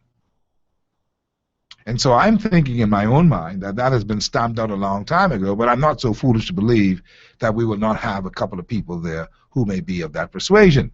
And with all the liberalism talk these days in the Bahamas and throughout the world, you would expect that, yes, that still coexists like there in everything that we do. In fact, I made a statement one time on the show that we are really a society who love gays. We are a gay society. I said that. I don't take that back because they are part of the fabric of this country. But are they to the point in the armed forces at particular rank and file or a particular rank that calls shots that gives them an actual division, an actual constituency in the force? Certainly, there's no room for that kind of a stuff if it's ultra-virus to the growth and development of the Bahamas. But see, that's some heavy stuff. That's some mucky, heavy stuff.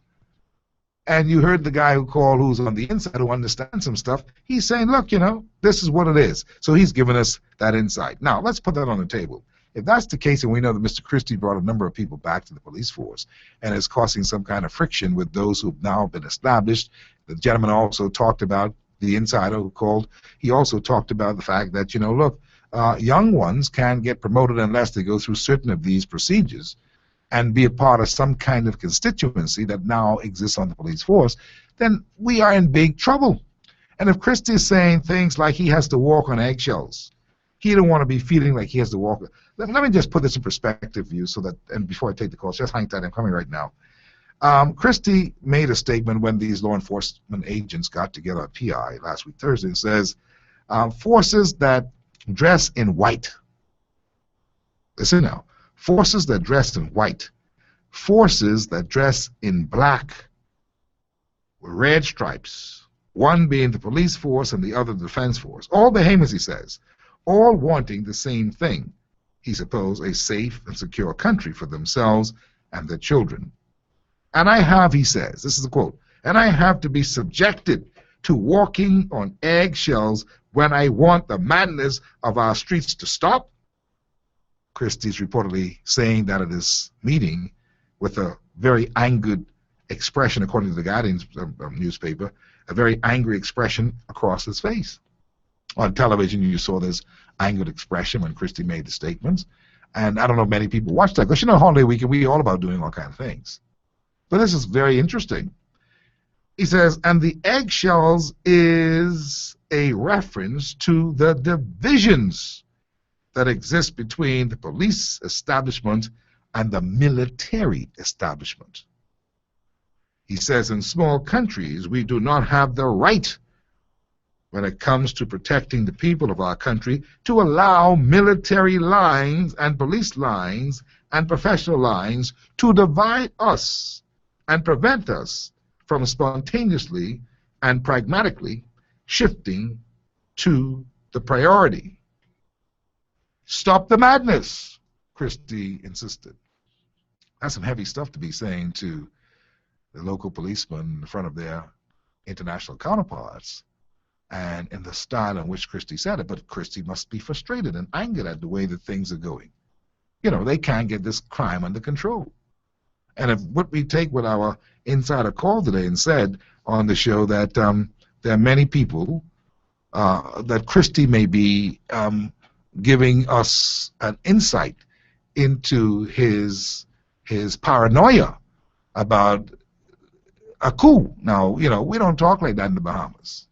That's another thing. see, friends, sometimes we mistake. We don't talk like that in the Bahamas. You know that.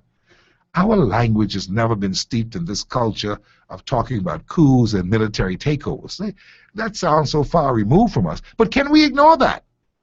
Considering that I told you earlier today that there are people who are in our armed forces who have a alliance, an affinity, an affiliation, a love for their heritage and the thinking of such a heritage. Come now, you say it every day. Boy, we got more of them on the police force now. Well, come now. See, let's put it all together. Let us just think about it. This is not to accuse anybody of anything, you know. This is to look and weigh the reality. Because we're not in Christie's mind. But Christie is the chief, and Christie feels problems. He feels some pressure. And when the leader cries out like that and talks about he don't want to be made to feel like he's walking on eggshells, I've got a question as a journalist. Who's making you, Mr. Christie, feel like you are walking on eggshells? What makes you feel like you are walking on eggshells? That you can't say. It seems like the Prime Minister can't really say what he really wants to say because he's got to be so careful how he fixes what he's saying. I don't know if you see it, but friends, that's very serious. That's very serious. That's insight to me. Walking on eggshells.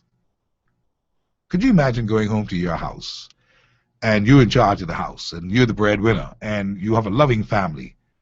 The wife loves you and respects you. The children respect you. They adore you. This is your domain. You're the king of the castle. They know daddy's home.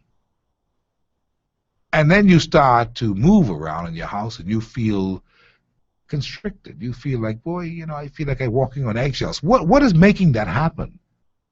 Do you see the point? You're the man. You're in charge. But, you know, what's making you feel as if you've got to be so careful? What has gone down that you feel like you have to be walking on eggshells? Is it that the daughters and the sons got together to say we can deal with it tonight? Is it that the wife has conspired with the children to make sure they can throw you out? And you've got to be very careful how you say things because, you know, you don't want to rock the boat. See, that's the kind of language that the Prime Minister is using. That's unheard of. That's unheard of. That only could be like that if you feel some fellas them trying to get you. Serious thing. Hard copy, how are you? Hello? Hi there. Hello? Yes, sir, I'm here. Steve. Yes, sir. I'm perplexed about that statement. I've never heard a ruler of a country say he's walking on eggshell. Like, you in charge. Hire, fire. You don't like something, you fire. Yeah. It was, I guess, was Greenslade there? Yeah, Greenslade was there. Everybody was there. How could he air his dirty laundry in front of guests? Well, sometimes you can get carried away. The Prime Minister is only human. I don't think he means to embarrass anybody, but I think he meant to say what he said in a way of, let's get this madness stopped, let's get this crime under control. But he could have them go down to the Oxford Police College and lay them out there. True. That's what Ingram did with Bill Bratton, right? Well, I mean, a lot of things, people have methods of how they do a number of things. This may have been one of those moments where something came off the cuff that came out and didn't come out quite right, because a lot of people in the press believe that the statements were inappropriate at that particular place. But look here, no statement by the Prime Minister speaking to a group of people, and they are the people in charge of crime. You can't really consider that inappropriate. You may say it's in bad taste and it may look inappropriate to you, but really he's the nation's chief. He can speak to them and say, look, this is the deal. You all make me vexed right now because you all can't get this thing together. Now, we may question, say, yeah, well, you know, that seems like it was not a good place to say it. But the question really is this. Was it worth saying? Did the Prime Minister, is the Prime Minister off his rockers for saying it? The answer is no. We have, but we have a problem, and somebody has got to deal with it in a way that will get the kind of traction to get this problem resolved. I knew, right? When I found out that Greenslade cannot fire nobody who's a chief inspector, he don't have the real power. When I found out that he can fire the nigga, I mean, the man who married in the police station, he has no real power. He can't fire you. It's the first time I ever heard a police chief cannot fire nobody under them. They can do what they want to do. Well, it seemed to be a kind of showdown for who's really in charge. And I thank you for your call, Robbie. I can tell you this. Last year, was it 2013? Well, I spoke with B.J. Nottage, the man in charge of national security, and at the time there was some stuff that was happening that sounded funky. You know what I mean when I say that, right? It sounded like they were losing a grip on the police force, and that the police was trying to come into its own and do its job, and they were being restricted in some areas, like the politicians were somewhere in the mix. And I asked Greenslade, this is shortly too, after I spoke with Greenslade about it, I spoke with B.J. Nottage about it, and I asked them whether or not the people who came back to the police force was getting the kind of embracing, because I thought it was a good idea, to be honest with you, to have others come. Just on the surface of it, I'm saying, boy, the young police force could use some of the veterans who were there and who knew what was going on and reestablish themselves as the man on the street. And I figured that may help to prevent some crime, that may cause some criminals to say, boy, Big Jude, them coming back, boy, got Johnson, them coming back, boy, Stephen Seymour and them coming back, boy, I can behave myself. Because these are great officers from what I know. So when I saw that, I'm saying this may be good. I know it was a kind of strenuous thing because, there are political connotations to it that people say, well, why Christie bring them back? And I asked B.J. Nottage, I remember this clearly, B.J. Nottage, is there two police forces? I've been hearing it. People have been saying, Steve, man, we got two police force. But at the time, they were saying they got two police force on one police force. And I said, really? And I asked B.J. about it, right? Now a gentleman called me today saying they got 4 police force. You know how serious that is. That means that it's progressed. So here's what B.J. said to me when I asked that question about it. I was talking to him about synergy on the police force, right? I'm not aware that there are two different forces. I think that in any group, anywhere, you will get people who disagree with other people. And to the extent that there may be some of that, I'm sure there is. One thing that I am concerned about in this regard has to do with how politics influences the performance of officers. Because if people allow politics to determine whether they respond, whether they carry out a policy, that would be a very serious thing. With bringing people back on the force, I believe could be an impediment if it interferes with the upward mobility of the people who are there. But the vast majority of persons who were brought back on the police force when we took office are not in positions where they would inhibit anybody's progress, anybody who's competent and capable and deserves to move up. I've heard the talk, Steve.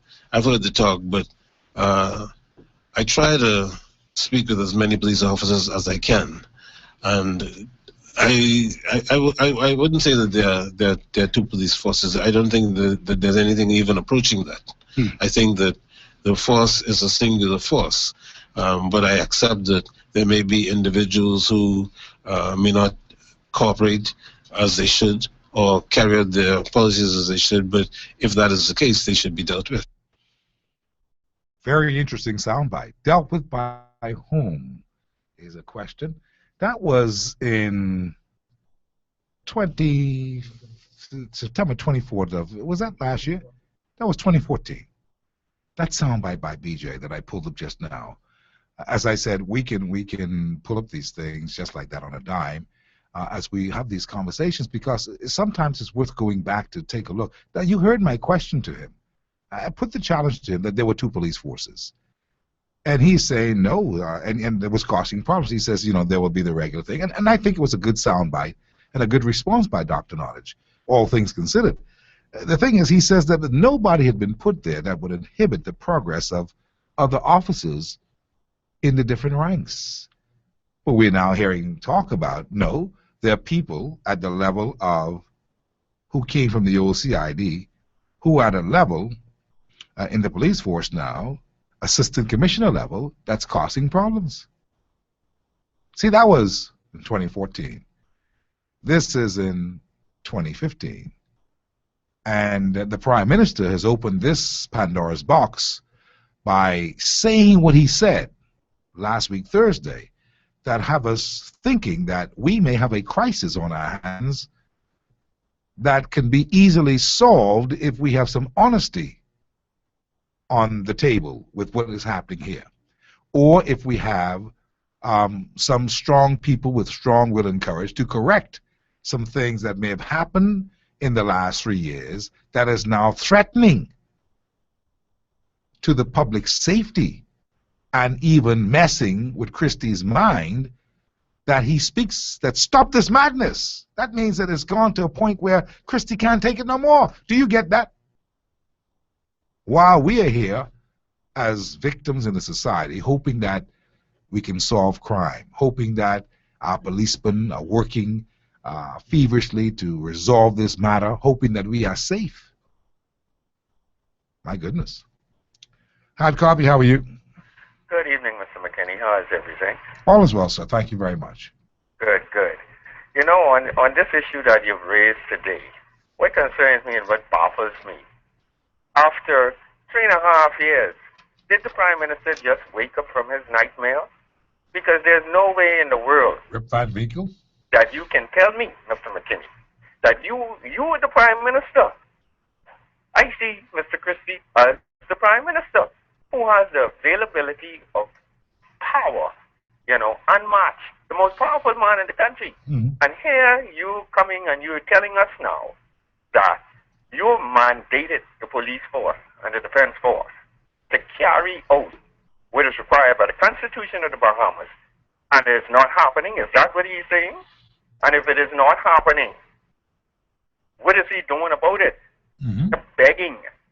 Is this a way to get sympathy from the Bahamian people when your government, your administration, while in opposition, claim that they had the answers to deal with the crime situation?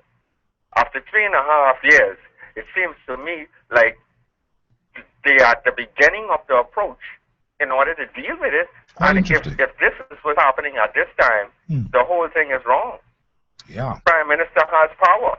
And what goes on, Mr. McKinney, it is a very terrible situation for Prime Minister to be in, to come out, and those have to be the comments that he has to make at this time. Yeah. It raises the issue of, can we believe what he is saying now? And to top it all off, man, where is Mr. Christie going with this blame? He's up to the top of the hill looking down there, casting blame, when the culture of corruption has been a prevailing force, of which, at the very least, the government seemed compliant. Not just his government, governments in the past. Yeah. Mr. McKinney. Successive governments. If you were to, in the last several months, in the office of the Attorney General, one cabinet minister received the benefit of the doubt at least 2 times. Mm-hmm. One time in a matter of judicial interference, and another time in a matter relating to bounty involving a contractor's insurance requirements. Mr. McKinney, the Minister V. Alfred Gray, if we are looking at a professional performance and this was baseball, he would have had a batting average better than Ted Williams and Babe Ruth put together. Either that or he's the Michael Jackson of the halls of Parliament. My question to Mr. Christie, then will he help the police in a way, starting with using the government's muscle from at the top, Because in Mr. Gray's case, even if you look at the judicial interference allegations, I believe that the police investigation was thorough. The Attorney General basically concluded that it was a bad idea to proceed with the matter in a judicial way. Yeah. I am sure that it cannot be a case of one person's word against the next. And based on the technology available today, the police would know what each man said in their telephone conversation. I appreciate what you're saying, Max. I appreciate you very, very dearly. Thank you very much. I haven't heard from you for a bit. I do appreciate everything. No problem, Mr. McKay. Absolutely. You know, this beckons, or this begs the question now that we're talking about this, and Christie's made his statements, this begs the question, which police force investigated the matter at Gray? If it is to be considered that we've got a PLP police force, an F&M police force, a homosexual police force, and a national police force headed by different assistant commissioner of police, which one of those forces investigated the Gray matter? Now, I don't want to find this to be an acceptable thing. We need, see, those who are in charge must speak. The man in charge of this police force today is the Honorable Bernard Nottage, a competent man, but a man who may be tired of this whole thing now. That's me saying that. I'm not saying that he said that, but when I interviewed him at first, you heard his approach. You remember the show. You heard his approach to it, that a number of things are going right, and there's no need for us to consider about two police forces. And you heard me play that soundbite just now, and when you put in context what the Prime Minister is saying and what some other callers who are on the inside said today, you've got to wonder now, are we on top of things? Really, are we? Hard Copy, how are you? Hello. Yes, sir. Hello. Yes, sir. How you doing? I'm doing good. Steve, the DEC matter, I want you to listen carefully what I'm about to say. Take the alphabet. 6/22, that's the number in the alphabet. There's 26 letters. So take the letter 6 and 23, and that's the initial. That's why I'm hearing they are not pushing to get this ahead. Now, you could figure it out. The 6 alphabet and the number 23 alphabet. And that's what you said about the Royal Bahamas Police Force. You didn't call the name. I heard that alleged Stephen Seymour and Mr. Keith Bell is running the force. They're undermining. That's what you heard. But we didn't say that.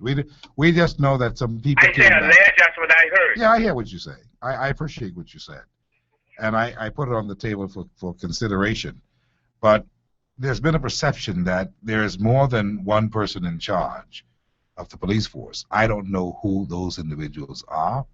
And quite frankly, all I want as a Bahamian citizen is for us to feel comfortable that we have a competent police force working in synergy for the betterment of the entire country. This is what Christie wants to do. He said so. He says, with all of what we have, shouldn't it be that all of them should be wanting the same thing, those on the defense force and the police force, that they should all be wanting the same thing, a safe and secure country for themselves and their children. Shouldn't that be the ideal picture? See, it doesn't matter who individuals say or may be doing some things. If we are getting to a better level of solving the crime problems and cutting the numbers down, really, not this propaganda, political hoopla that we go through and saying that this statistic has gone down for this month. I mean, really seriously cut down on crime. Then all of us will be happy because it's all of our country. Now, is Christie losing control of what he knows is existing? Has it gotten so bad that it is irreparable, that we can't get it fixed unless he does some drastic things to remove people out of the way who are in the way of progress? That's his call. All I know is that what he said in the public that was carried by media gives us some insight that all is not well with the police force, and that the nation's chief executive is not pleased. He's saying, stop the madness, let's get this thing right. And obviously, that tells me that there's some impediments that to our solving the crime problem. And all I'm saying here today, for all of us as Bahamians, we could talk about whatever we want to talk about. If this crime problem can't get solved, if we don't have a solidified, unified police force or law enforcement agencies, we are spinning wheels. And it is worth thinking about and talking about with a point of view of having it corrected. All I want is to correct it. If that's the perception, if the PM is concerned, I share the concern that we need to have it corrected. And the only way it can be corrected is if we be honest about it. Hard copy, how are you? How you doing? Very good, thanks. Steve, listen to me. So then your show today would have I would have used your show today if I had to bring a case against the what I would call the F&M and the PLP arm of the police force in respect to, just in regards to the last 3 years of the Progressive Liberal Party governing the country, and 2 years before that, the Free National Movement when they governed the country, in regards to things they would have done constitutionally to me, and but that I have proven. And yes, you hear what I tell you? I would have to use, but let's put it this way, in my humble opinion, I don't know if it to save my life and the life of my 3 children, if there would have been anything better that I could find to use that. Okay, I could even do a little better than that. This would definitely be exhibit number A. Okay. And then I would choose like some of the things, like for example, social media and you together, and you know, like how you evolved, you see, to what you have become today. And that's what I believe political repression is one of the tools that were used, in my humble opinion, against me. For example, I hear you. I hear what you're saying. I don't want you to try your own case on the radio. It's not about that. It's a bigger picture. We've all had our problems at some point with something.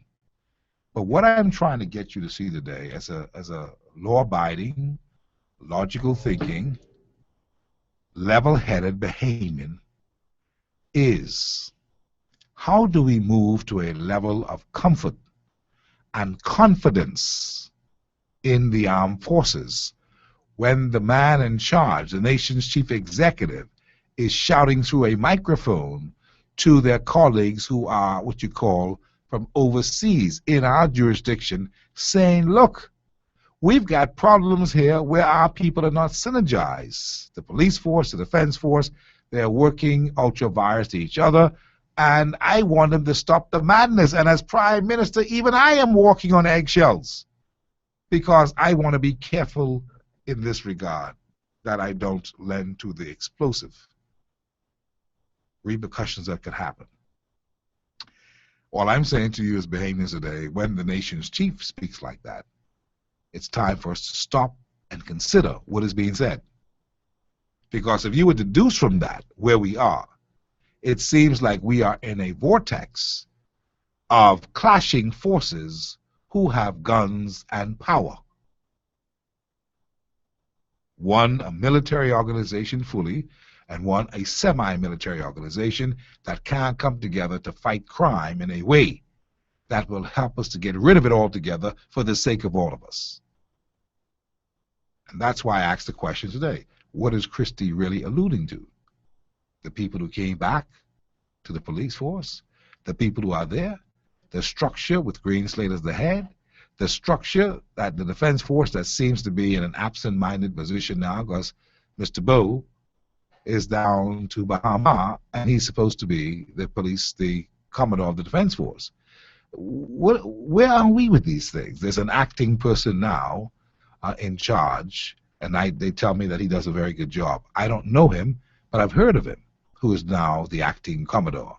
There are certain things that the government of the Bahamas has to clean up themselves, and it cannot be bleeding into the public because Mr. Christie may be now frustrated about it and made mention of it in an angered way. I mean, let's be realistic. that means that he's so concerned that we have problems that we don't even know about.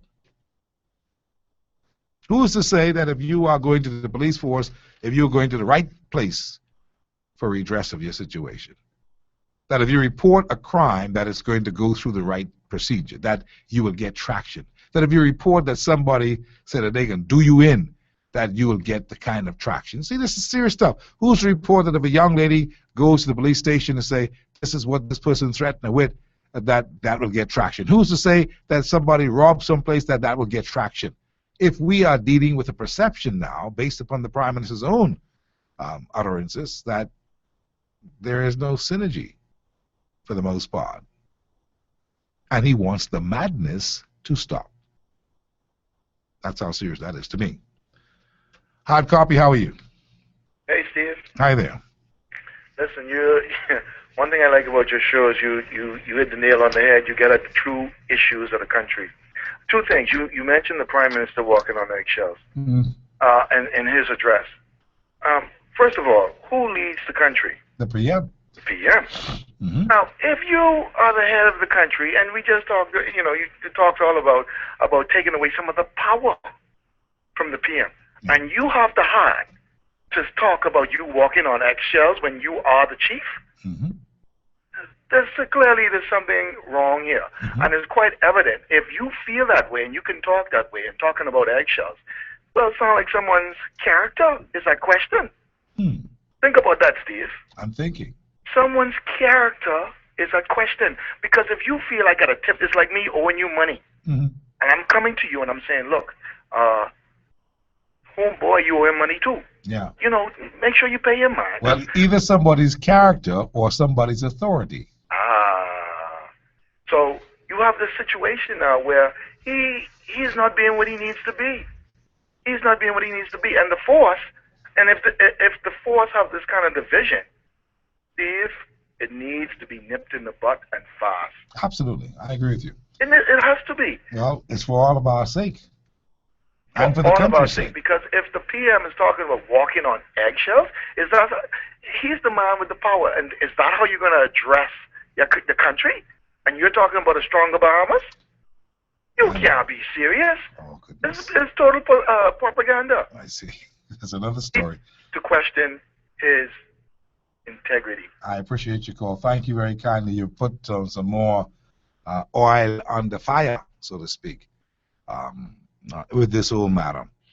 See, friends, we've got bigger fish to fry. Be honest with you. There are things that are happening in the country that we don't wish to talk about, that we want to hope that it'll just resolve itself and, dissipate and it'll fix itself. In the human body, sometimes something happens and the body fixes itself. The cells go to work when you go to sleep and they do the repair job. They fix it. It's going to be okay. You feel bad, the tummy ache, and you say, boy, I don't know what I eat. And then all of a sudden you go to sleep and, it repairs itself and you're fine. Even though you felt like a dog the day before. But you're fine today. There are certain things that the system can fix by itself, but there are certain things that needs attention, medication, and redress. Crime is one of those things. Crime could never fix itself. Crime needs to have operators on it, taking the very lifeline out of it. That means that all of us have a part to play.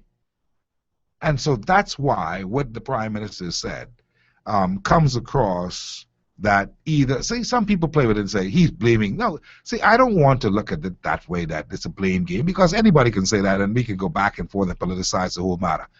We're looking at something more serious than that. Look at it for what it is. You've gotten all these new people back here. You've got all these different groupings in the police force. We warned you when I was on GEMS some years ago, probably 8 years ago now, that you've got to be careful how you try to seduce police officers to become partisan.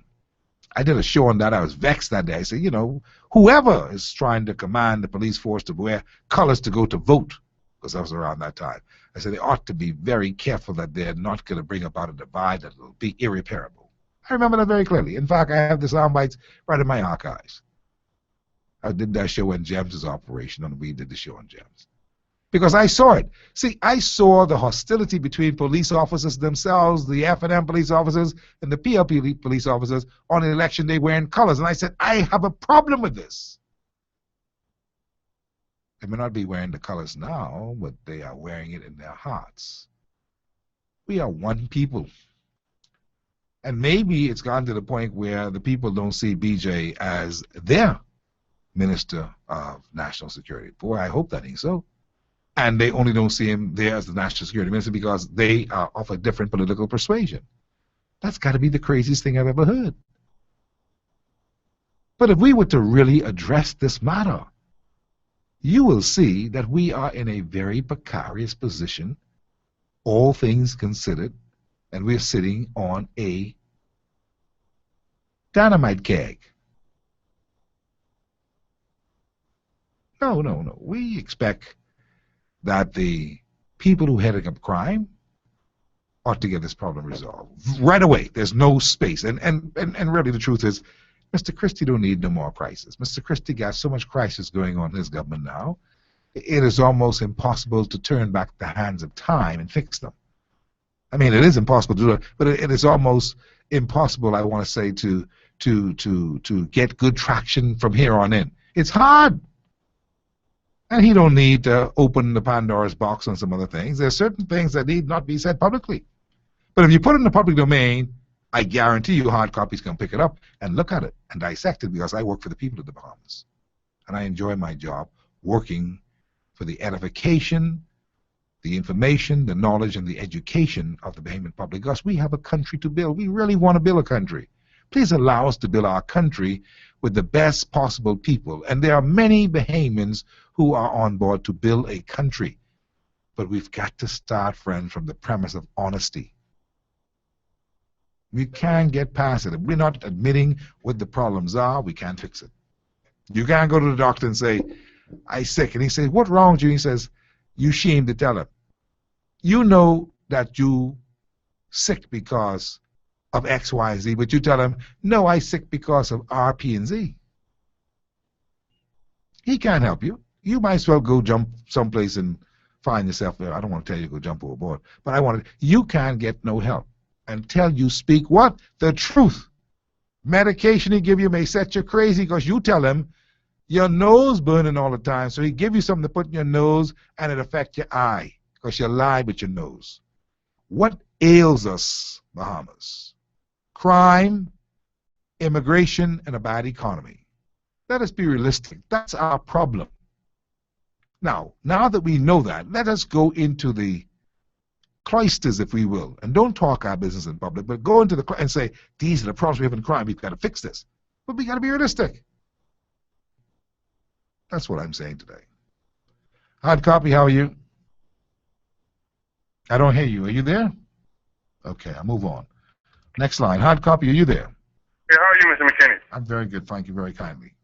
Yeah, so, Mr. McKinney, let's not kid ourselves now. You know, the reason for crime today is not because of the police force. The police force is exemplary in terms of crime interdiction. You know what I'm saying? Mm-hmm. But what our problem with crime is economic decadence, economic decay. Mm-hmm. You see, our Prime Minister Christie is trying to turn the focus from him or from his government. You understand? Even dealing with the social issues. You see, in this budget, there's nothing about crime. You see very little about uplifting socially. I mean, economically uplifting the needy. See, crime to me is slavery. You know, crime to most to people in the inner city is like slavery, and they view it as slavery. You understand me? There's some field slaves and there's some house slaves.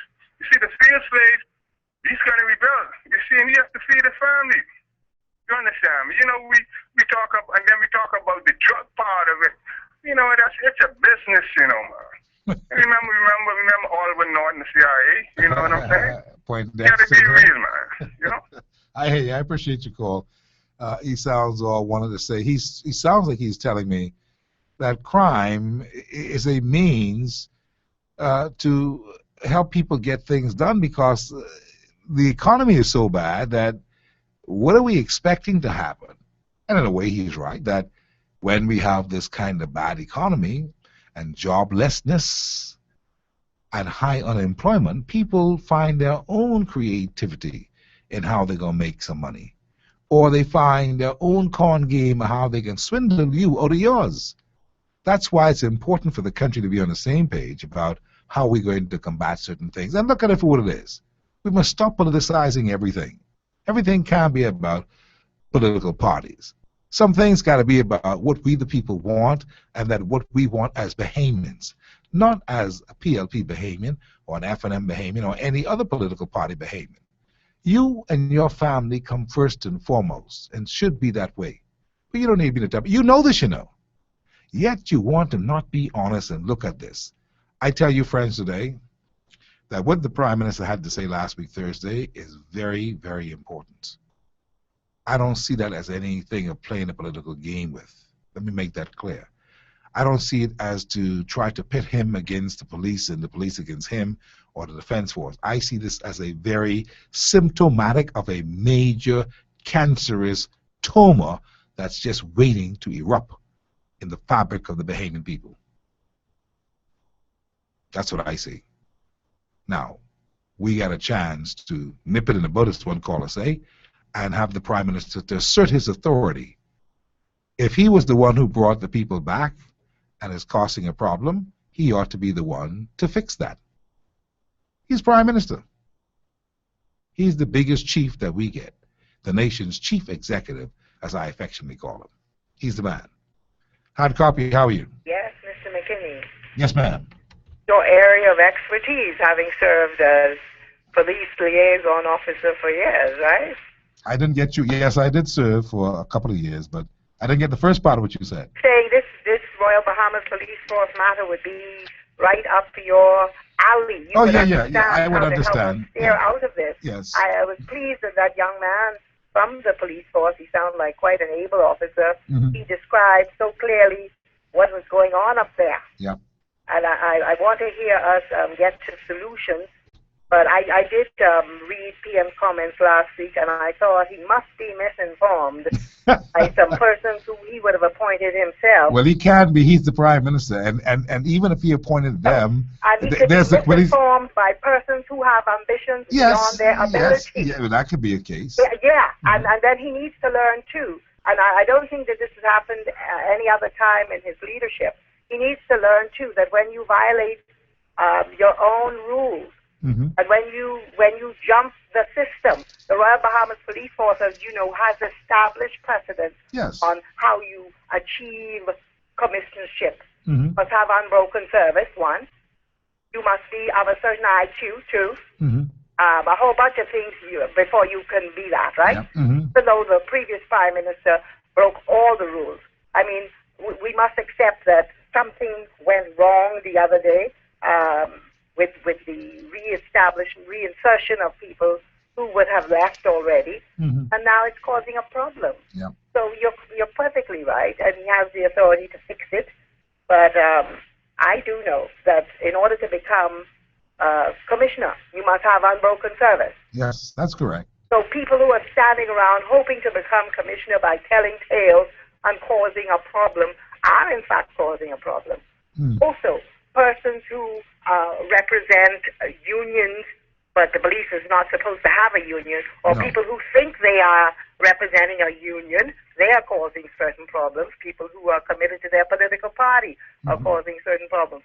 But since we know that, I would have thought that the solution is that the Commissioner of Police, who has ultimate authority over the Royal Bahamas Police Force, be allowed to manage his police force. I would say this. Knows who needs to go. So when did it change that politicians now direct the police force? When did that happen? Perhaps right under our noses. Could it have happened legally? No, it would have happened some time ago. And it's a Remember when a previous administration attempted to hamstring the police force and gave the commissioner a contract. I remember this government on its first order of business in the House of Assembly correcting that. Yeah, they corrected that. You're correct. So what is happening now is completely a case of misunderstanding. A misunderstanding of who has authority over the Royal Bahamas Police Force, a misunderstanding of people who were brought back in because they said the previous administration interrupted their service, interrupted their way of life. So a decision was made to give them groceries, nothing else. They need to get it straight for being allowed to eat. Yeah. I believe they're far beyond the age of service, and so this entire conversation ought not be had. Need to go home. I understand. I appreciate it, but you know, at the same time, while I appreciate what you're saying, it's Christie who had uttered the words that why should he feel like he's walking on eggshells? I'll tell you this. Anybody who decides that they want to please all people, I'll tell you this. He who is a friend to all is a friend to none. But I say this. The management of the Royal Bahamas Police Force and the security that we do have in the midst of a nation being, these people are trying to take over. They're coming by the boatloads. I have a screenshot on my Facebook with the Royal Bahamas Police Force officer. He got 6 of them on the ground, and the driver, a little Conky Joe fella, if we jack him up, he should know better. And these are illegal immigrants. And so that's the biggest business in our country right now. And it needs full attention. For this confusion so that they can illegally sell out the Bahamas. Well, we need our police force functioning. And I want to say to the commissioner, just do the job for which God has called you. Because I remember all administrations being ambivalent about his leadership. He knows what he's doing. He's intelligent. He's perhaps the most respected officer in the midst of all those people. And so that shouldn't be the argument. And I wish that fellow who keeps toting news to the Prime Minister would shut up and go get another job, because his job there is finished. Anyhow, we'll go on. I appreciate your call. We have problems, but we can solve these problems with a little bit of honesty, with a little luck, with a little bit of honesty, and with a little bit of help from our friends who, in fact, are sitting back and watching with interest our implosion because of dishonesty. And that some things, there's something called retribution. You know, when retribution comes, it's always coming for those who did something somewhere that they knew they ought not to have done, and then there is retribution. Greenslade say, though, he's been working with authorities. He wants to work with authorities. This is an interview that I did with Greenslade some time ago, around the same time that I was looking at the police force last year, and talked with B.J. Nottage. I spoke with Greenslade as well. Working with authorities is very important. How do you, and what interventions have you made? What recommendations to those who are there in authority to see to it that these other sectors begin to move in cohesion with the police? That is always a difficult issue. And something that certainly challenges me as Commissioner, Mr. McKinney, because I have to be very careful not to go onto turfs where I don't belong, and not to speak in a condescending way about anybody, and not certainly to offer any disrespect to any other professional. That's understood. Yeah. I don't think that you would. So, you know, but I just make the point to put it in context. It's a very difficult consideration. So the position I've taken, I've asked my people to join me in certainly in supporting me in this particular position, is that we cannot give up. We cannot seem to be faint of heart.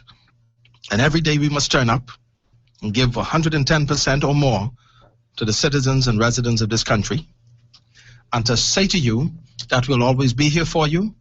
And if all else fails, Commissioner himself will come. And I guarantee you that. That'll happen. I'll leave my home and I'll come. And so I need the public to have that assurance. Very true. We want to have that assurance. It's amazing how this matter had been playing out right under our noses all this time, because that soundbite that sounds so very current right now, that was January 24th of 2014. Could you imagine that it sounds so realistic, like this just happened just now? But this shows you how, if you look back and you keep the tape and you keep the record, as we try to do, to stay factual, that you will see the handwriting on the wall. We should have seen that, but here we are, so busy around the place talking about everything else and not paying attention to the main crux of the matter: immigration, crime, bad economy. You heard Greenslade. He wants to work. He wants to see the people working with him. He wants to to make sure that the officers feel what he's and work along with him. He's open-minded. It was open-minded then, is open-minded now. Then there are the silent ones who do not speak, not to media, not to hard copy. They speak and whisper in the ear of the nation's chief. That's what that lady was alluding to just now. And this is why we've got a mix-up. Now the nation's chief is frustrated. He is getting all kinds of information. He's an information overload, and he shouts out, "Hey, stop the madness. I don't want to be feeling like I'm walking on eggshells here. I want you all to work together. Let's get it together, because we've got crime out of control, and we've got to fix it." And the chief ain't wrong. The chief is just in a position of vulnerability right now. Who do I turn to? Who do I listen to? How do I fix this? Because everybody is now talking this thing that we say we can fix crime. And I thought, since I put you all there, you're going to wake this thing so we don't get this embarrassment. Yet, in the words of the Prime Minister, it is what it is. I asked the Prime Minister about crime when I did the interview at the beginning of this year with him. I asked him about his views and stuff, because crime had still been growing rapidly and very ugly. And this interview was from the beginning of 2015, January, when he had gotten on board with trying to pivot and take this country in another direction. He spoke openly about this crime picture, the Prime Minister, in a television interview that I did. Here's a part of that. Let's talk a little bit more about crime from the point of view as to what's the focus. I know the government has done, and successive governments have done, many things to try to bring this crime under control to a point. But this also needs some basic human intervention as far as neighbors and everything is concerned. I know that. I'm asking you, though, as the leader, you're the man in charge of this country, what do you really hope to have happen in the immediate, short-term, long-term, as far as the combating of crime, to stomp it out, to get it down to a manageable level, I suppose, where we don't have bulletins from the Americans or the Canadians or people putting out these kinds of information saying, be careful when you go to the Bahamas. What would you like to see really happen, and how can we achieve that? Well, firstly, I wanted to say that the challenge for us is right here in New Providence. And that even though one can argue that we have improvement in crime statistics in terms of killings, right, it is just a horrible kind of existence out there. Killing fields. We know, for example, that a lot of it is done by people who have been let out on bail. And we do know the constitutional requirements to have people tried within a period of 3 years. And that if you cannot try them within 3 years. Now, the numbers have grown so high, it became difficult.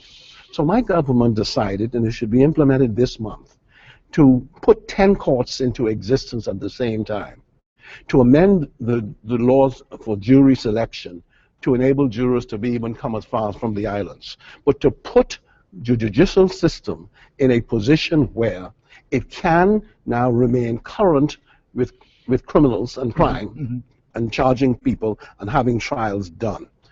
At the same time, we know that we have to continue to introduce new strategies. Now, I've just recently said that some of them I can't really speak about in detail, but I'll tell you this. I really hope that the Commissioner of Police and his colleagues come to understand that the political directorate has a stake in what is taking place. That just as I blamed the FNM, all right, and maybe unwisely, but as I blame them, I take it that I have an obligation to the Bahamian people to provide a solution because I advocated it. I have given the police officers, as a Minister of Finance, over 200 new officers since we came into power. We have classes in existence, so I'm adding to that amount. I want to ensure that we do not fail in being able to smother the crime and criminal activity because we don't have sufficient men.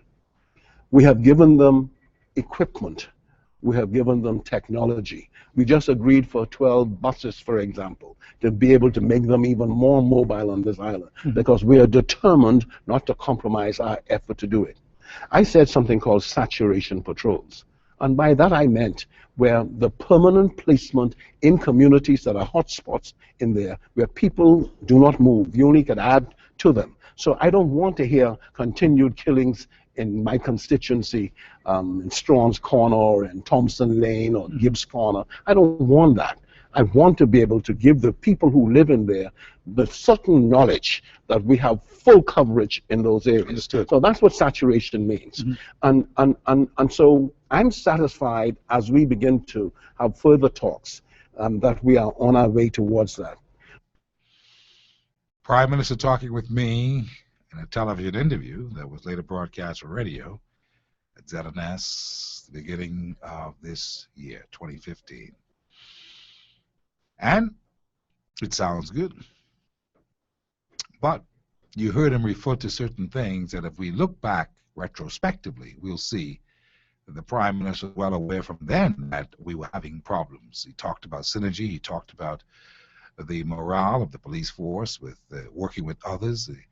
And you heard it, which tells us now that we are at a point where the PM obviously must be at a loss as to, with all what they have done and with all of the ambitions and the intentions that they have going forward, there is madness that we can work in synergy to correct the problems of crime. Defense force and police force and others who are a part of the system. Man, today's show has been an eye-opener even for me. When you look at the sound bites that were brought back for your memory, and you hear the story, you can see that we've had some problems from day one. Now that it's out because of the Prime Minister's most recent statements, last week Thursday, at that group of law enforcement agents who came to the Bahamas to talk about several things, now you see we have a problem that has to be corrected. And the Prime Minister is well aware of what that problem is. Let me read a couple of text messages before we end the day, and I want to end, so don't go. There's something that you need to hear from Dr. Bernard Nottage in just a minute. This person says, Steve, I'm so sick and tired of the Prime Minister's excuses. You have an intelligence agency that ain't working, guns coming into your country, you have the defense force that ain't working, illegals as far as Eleuthera. What the hell is working? Do your job, man, is what that person is saying. This one says, Steve, the police and defense force have not had good working relationship for years. And it's all because the police feel that they are superior to the defense force. Also, cops doesn't want the defense force doing their jobs. Another one says, hard copy, we the citizens of this nation are terrified of the crime. If you wear gold, they want to kill you. You have a nice car, they want to kill you. Heaven help us all is what that person says. And when they say if you wear gold, they're talking about wearing gold jewelry. They're not talking about if you wear gold as a political number. Let me just make that clear before that costs us something to go into another political spill. This one says, with America as our closest neighbor and ally, why is the Chief Justice on the front page being sworn in with the Quran to his bosom? Well, as far as I know, that means he's Muslim. And we are a Christian nation, and that's what we did. I don't know if we're just trying to relax things to say that he is going to take things to do it the way that he did, this new justice that was on the front page this morning. It's quite interesting. I don't know how to interpret what has happened here, except to say that Conte, Justice Abdullah Osman Conte, who was sworn in as acting president of the Court of Appeals by the Governor General Dame Marguerite Pinling at Government House last Thursday, and the use of the Holy Quran for this swearing in was openly displayed. I don't know how to process it. Now, I'm being honest with you. I don't know how to process that. I don't know what it means if that we are in acceptance of a man's religion in a jurisdiction that is Christian, that I don't know what it means. Okay, all I'm saying is that he did that. It's obviously accepted, and that if he's of Muslim faith, I suppose he used that as his holy Bible, as you would use the Holy Bible. Is there something wrong with that? I don't know. I've got to get your opinion at another time. I know it's been all over Facebook and people are questioning this, and I'm sure that others are questioning a lot of things, all things considered. But you know, you can't profile, and this man is a man supposedly of integrity and experience, and he's a justice. And so if the officials accept it as this is okay, I suppose it is. You know, but again, we don't know if media has put it on the front page to get under your claw to have you debate things. See, that's what's been wrong with us too, you know. Not that media isn't doing the job. We get to debate things that, you know, this may be an interesting debate, but today we get to debate things from a point of view as to what affects us really. And this may be the first sign of things to come to think of it, because if there's a consideration for foreign policemen to come into our jurisdiction, hey, wait a second. You may see others who are of a different religious persuasion coming in with their own belief system to deal with Bahamians who are out of order, or should I say residents who are out of order in many ways in this fight against crime. Final thing here today, before I end, is that Dr. Bernard Norridge, in that same interview last year that I did with him, somehow I'm thinking that was in 2013, but anyway, my producer says that's from last year.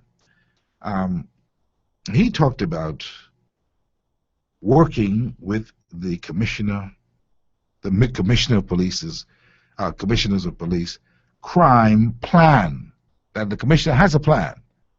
And he said at the time that they were working with this plan. Dr. Norridge, who is the man in charge of national security. So, what's that plan, B.J. Norridge? I think the commissioner is doing a commendable job. I think he's doing a commendable job having regard to the circumstances of our country. We have a lot of social issues which I think are fueling the violent crime that we have. People don't want to hear about that. They want an instant fix.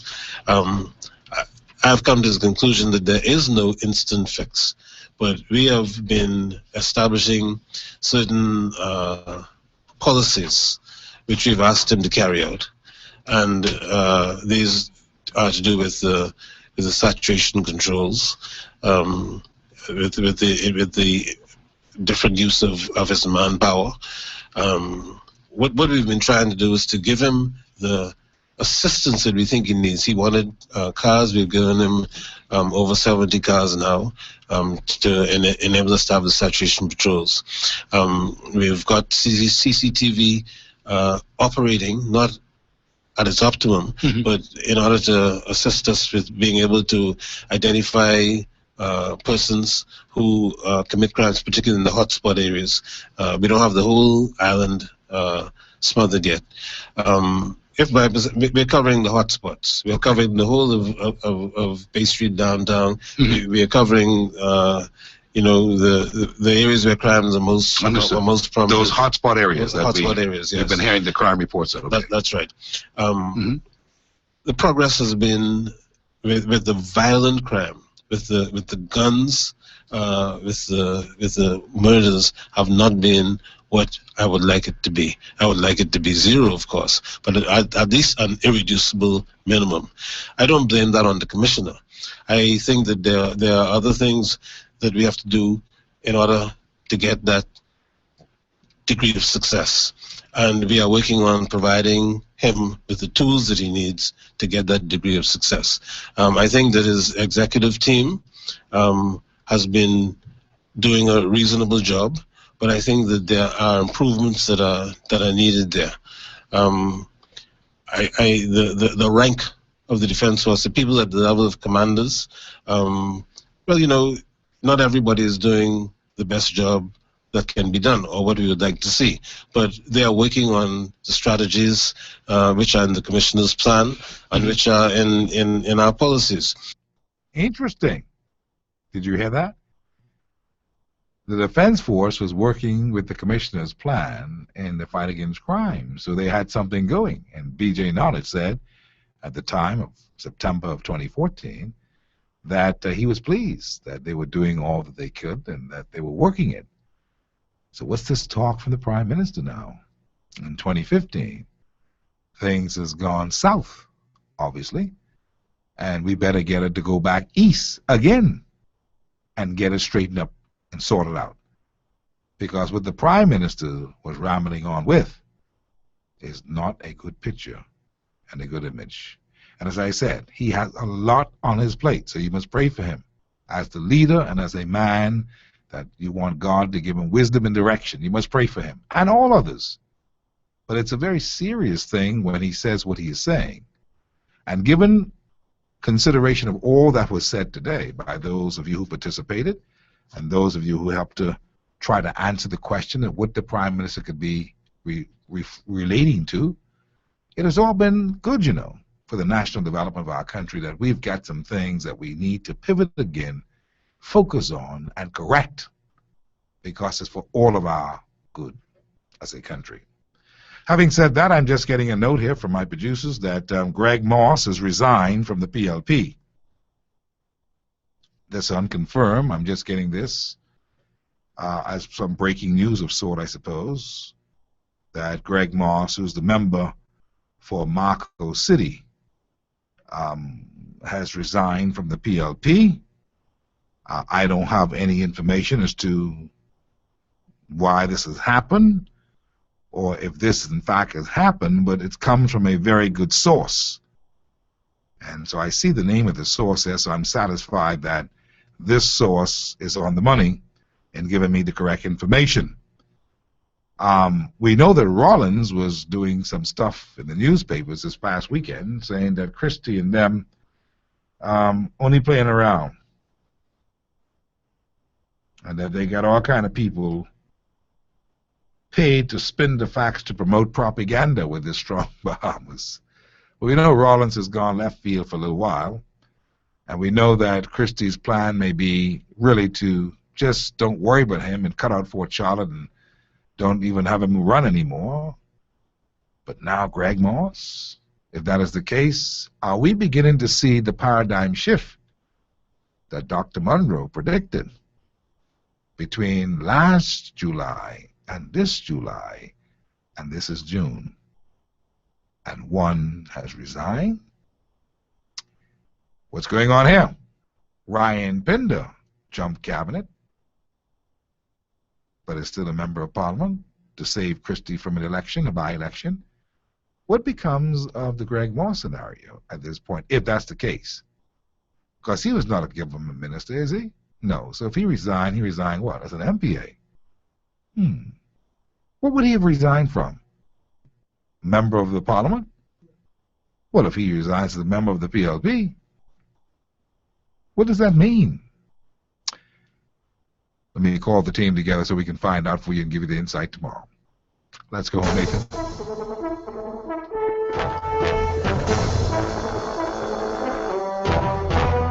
That's our show for today here on Hard Copy, and of course we are delighted that you've been able to participate and be a part of it. Lots of things to talk about for the full week, so you don't want to miss anything, because we've got lots of stuff to mention and share with you as we work hard to build our country. Bank of the Bahamas, our sponsors, the Bank of Solution, BTC every day, the new Samsung S6 now available, Super Value, the All Bahamas Supermarkets, the McKinney Media Group for effective PR concepts and advertisements, Island-made products made especially for you, the Ministry of Tourism, making sure that you travel the islands this summer, AML Foods, Shop Solomon, Shop Fresh Market, Shop Course-Right. You can win and qualify for over $30,000 in trips and vacations if you shop those places. Advantage Insurance and Brokers, 61 Collins Avenue, Superwash, Ron's Electric, Notice Sky, Bahamas. Also, CFAL, Cleaner Financial Advisors Limited, Executive Printers, Henry F. Store, the right people on Mackey Street, and the Blue Ultra Pure Drinking Water, the official water of Hard Copy. Nathan Roll has been my producer here this evening on the show. We thank him very much and thank you for being a part of it. We say good night and good God's blessings on you until we meet again tomorrow, God's willing, right here on Hot Copy, because you know if it's 5 o'clock, if it's 5 o'clock, hey, it's Hot Copy. We'll see you tomorrow, God willing.